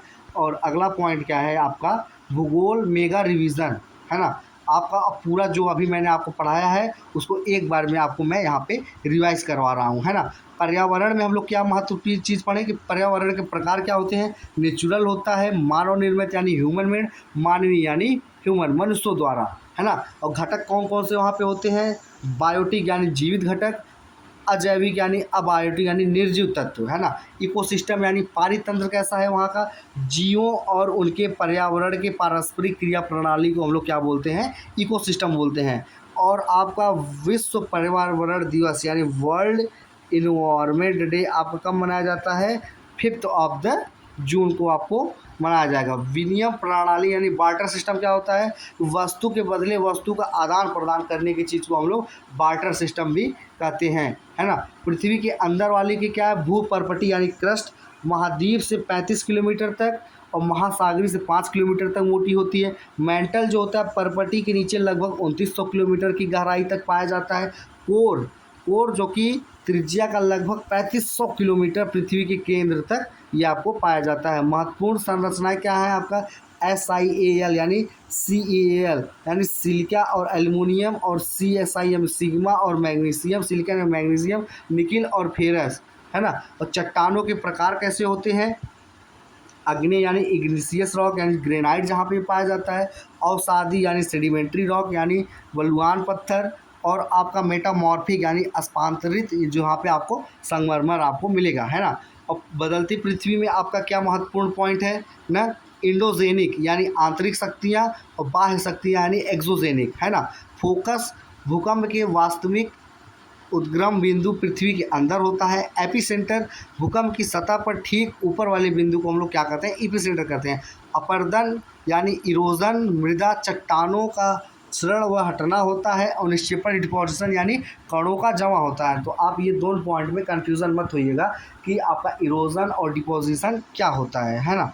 और नदी की स्थलाकृतियाँ जैसे मेंढर, ऑक्सबो, बाढ़ मैदान यानी फ्लड प्लेन, लीवी और डेल्टा, है ना। समुद्री अपर्दन क्रम कैसा होता है, सी केव, आर्च यानी मेहराब, और अगला क्या है, स्टैग, है ना। अन्य स्थल रूप में आपका क्या आएगा, मोरेन आ जाएगा, और मशरूम रॉक आ जाएगा, और लोएज आ जाएगा, है ना। अगला क्या पॉइंट है आपका कि वायुमंडल की संरचना में आपका किसका कितना योगदान है। नाइट्रोजन आपका 78% है, ऑक्सीजन आपका 21% है। वायुमंडल की परतें नीचे से ऊपर, है ना, क्षो सम मध्य उष्ण बाहिर, जो स्मरण करने की क्षोमंडल, सममंडल, मध्यमंडल, उष्णमंडल और बहिर्मंडल, ये आपके पांचों हैं। गर्म वायु ऊपर उठती है यानी निम्न दाब होता है, यानी लो प्रेशर होता है इसलिए, और ठंडू वायु नीचे आती है हाई प्रेशर की वजह से, है ना। पवनों के प्रकार अस्थाई पवने, मौसमी पवने और स्थानीय पवने, है ना। यहाँ वर्षा के प्रवाह कैसा होता है आपकी, संवाहिनी यानी कन्वेंशनल होता है, पर्वतीय ऑरोग्राफिक होता है, और चक्रवाती यानी साइक्लोनिक होता है ना। और अगला क्या पॉइंट है कि जल चक्र, जल के बारे में क्या है, जल चक्र यहाँ पे वाष्पीकरण में क्या होता है, पहले वाष्पीकरण होगा, वाष्पीकरण होकर संघनन होगा, संघनन होकर वर्षा होगी, वर्षा होकर सती प्रवाह होगी, भूजल होगी, फिर पुनः आपका वाष्पीकरण होगा। ये आपका वाटर साइकिल का पूरा प्रोसेस बताया गया है ना। पृथ्वी में जल का वितरण महासागर में 97.3 यानी 97.3%, बर्फ आपका 2.0%, और भूजल आपका 0.68% यानी 68%, है ना। और 22 तारीख को दिन और रात बराबर होता है। 22 मार्च को समुद्री गतिविधियां जैसे तरंग, टाइड और करंट, ये समुद्र में 3 चीज़ें होती हैं। ज्वार, स्प्रिंग टाइड, सूर्य और चंद्रमा के बीच अलाइनमेंट होने पे, और निप टाइड क्या होता है, जब सूर्य आपका यहाँ पे है और आप पृथ्वी यहाँ पे है, चंद्रमा यहाँ है, इन तीनों में जब 90 डिग्री का कोण बनेगा तब आपका निप टाइड देखने को मिलता है ना। समुद्री धाराएं में क्या क्या आ जाएंगी, आपका गल्फ स्ट्रीम जो गर्म धारा है उसको गल्फ स्ट्रीम से बोला गया है, और जो लेब्राडोर धारा है उसको ठंडे धारा से बोला गया है। यहाँ पे आपके लिए कुछ महत्वपूर्ण सवाल दिया गया है जो आप खुद से कोशिश कर सकते हैं वीडियो को पॉज करके, है ना। रिवीजन करने के लिए अगला पॉइंट क्या है, वेजिटेशन यानी सदाबहार वन और पर्णपति यानी डिडिसियस है। वर्ष भर हरे भरे होते हैं, एवरग्रीन वाले अत्यधिक वर्षा वाले क्षेत्रों में पाए जाते हैं, घने और बहुस्तरीय वन होते हैं, मौसम के अनुसार पत्ते गिरते हैं। यहाँ पे पत्ते अपना थोड़ा थोड़ा गिरते रहते हैं, आते रहते हैं, ये नहीं कि किसी मौसम में सब कुछ झड़ जाए, ऐसा यहाँ पे नहीं होता है ना। मध्यम वर्षा वाले क्षेत्रों में पाए जाते हैं, मतलब जहाँ पे कम यानी मध्यम वर्षा होती है ना। और आपका सागवन, साल, शीशम आदि यहाँ की प्रमुख आपके यहाँ के पौधे हैं, है ना। अन्य प्रमुख प्रकार क्या है आपका यहाँ पे, भूमध्य सागरीय वन, जैसे शीत ऋतु में वर्षा, विश्व का फलों का बगीचा इसको कहा जाता है। शंकुरधानी वन यानी कॉन्फिफ्यूरस, जहाँ पे टाइया और नरम लकड़ी, आपका यही शंकुरधानी वन है जहाँ पे बस आपको सॉफ्ट लकड़ी यानी सॉफ्ट वुड आपका मिलता है, बाकी हर जगह आपको क्या मिलेगा, हार्ड वुड देखने को मिलेगा। अगला पॉइंट क्या है, सवाना, जो कि उष्णकटिबंधीय में पाए देखने को मिलेगा। प्रेयरी आपका समशीतोष्ण में, और कांटेदारी झाड़ी यानी थॉर्न स्क्रब कहाँ पे, आपके शुष्क क्षेत्रों के वनस्पति में, मतलब जहाँ पे गर्मी बहुत होती है वहाँ पे आपको कांटेदार मिलते हैं, जैसे रेगिस्तान में आपको कैक्टस वगैरह आपको देखने को मिल जाएगा। टुंड्रा जो कि ध्रुवीय क्षेत्र में आपका मिलता है। वनस्पति का वितरण मुख्यतः तापमान यानी टेम्परेचर और आर्द्रता यानी मॉइस्चर पर निर्भर करता है, मतलब कि आपका जो वनस्पति में वितरण है वो मुख्यतः आपके तापमान पे और मॉइस्चर पर ही निर्भर करता है ना। अगला पॉइंट यहाँ पे आपका क्या है, आपको यहाँ पे अगला पॉइंट दिया गया, बस्तियाँ एवं सेटलमेंट ट्रांसपोर्ट के लिए वन साइड। कॉम्पैक्ट सेटलमेंट, जनसंख्या घनी और घर आसपास होते हैं, और जो आपका प्रकीर्ण बस्ती यानी स्कैटर्ड होते हैं, जनसंख्या विरल और दूर दूर होती है ना।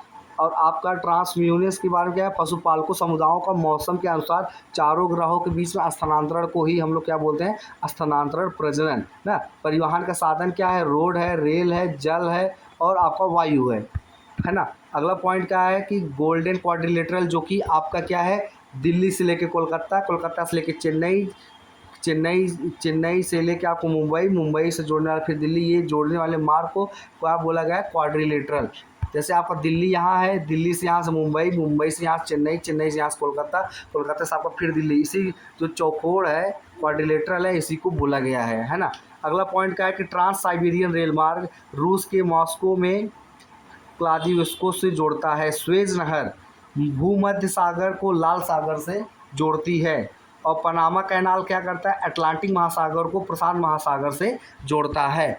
अगला पॉइंट आपका कि जनसंचार यानी मास मीडिया, रेडियो, टीवी, समाचार पत्र, इंटरनेट आदि द्वारा सूचना, विचार और मनोरंजन का प्रसार है ना। अमेजन बनाम गंगा ब्रह्मपुत्र, अमेजन और ब्रह्मपुत्र के बारे में क्या बताया गया है। अक्षांशीय विस्तार इसका क्या है कि 10 डिग्री उत्तर में, 10 डिग्री दक्षिण में, ये भी 10 डिग्री उत्तर में और 30 डिग्री दक्षिण में, है ना। यहाँ पे आपके जो पॉइंट्स दिए गए हैं आप उसको आप देख के वीडियो पॉज करके खुद से पढ़ सकते हैं, मैंने आपको ये सब सभी पढ़ा दिए हैं, है ना। और यहाँ पे आपको 15 महत्वपूर्ण सवाल दिए गए हैं जो कि आप देख के पढ़ सकते हैं, जो कि आप पे बहुत ही महत्वपूर्ण होगा। तो यहाँ पे मेरा ये वीडियो ख़त्म हो गया है। मैं आज आपको क्लास 7 की भूगोल का एनसीईआरटी पूरा, इसका ओल्ड एनसीईआरटी और न्यू एनसीईआरटी का पूरा निचोड़ दिया है ना। जो कि अगर आप व्हाट्सएप पे मैसेज करेंगे या टेलीग्राम और इंस्टाग्राम पे तो आप ये नोट्स ले सकते हैं, वो भी मात्र के मात्र 5 रुपये में, है ना। तब तक के लिए धन्यवाद।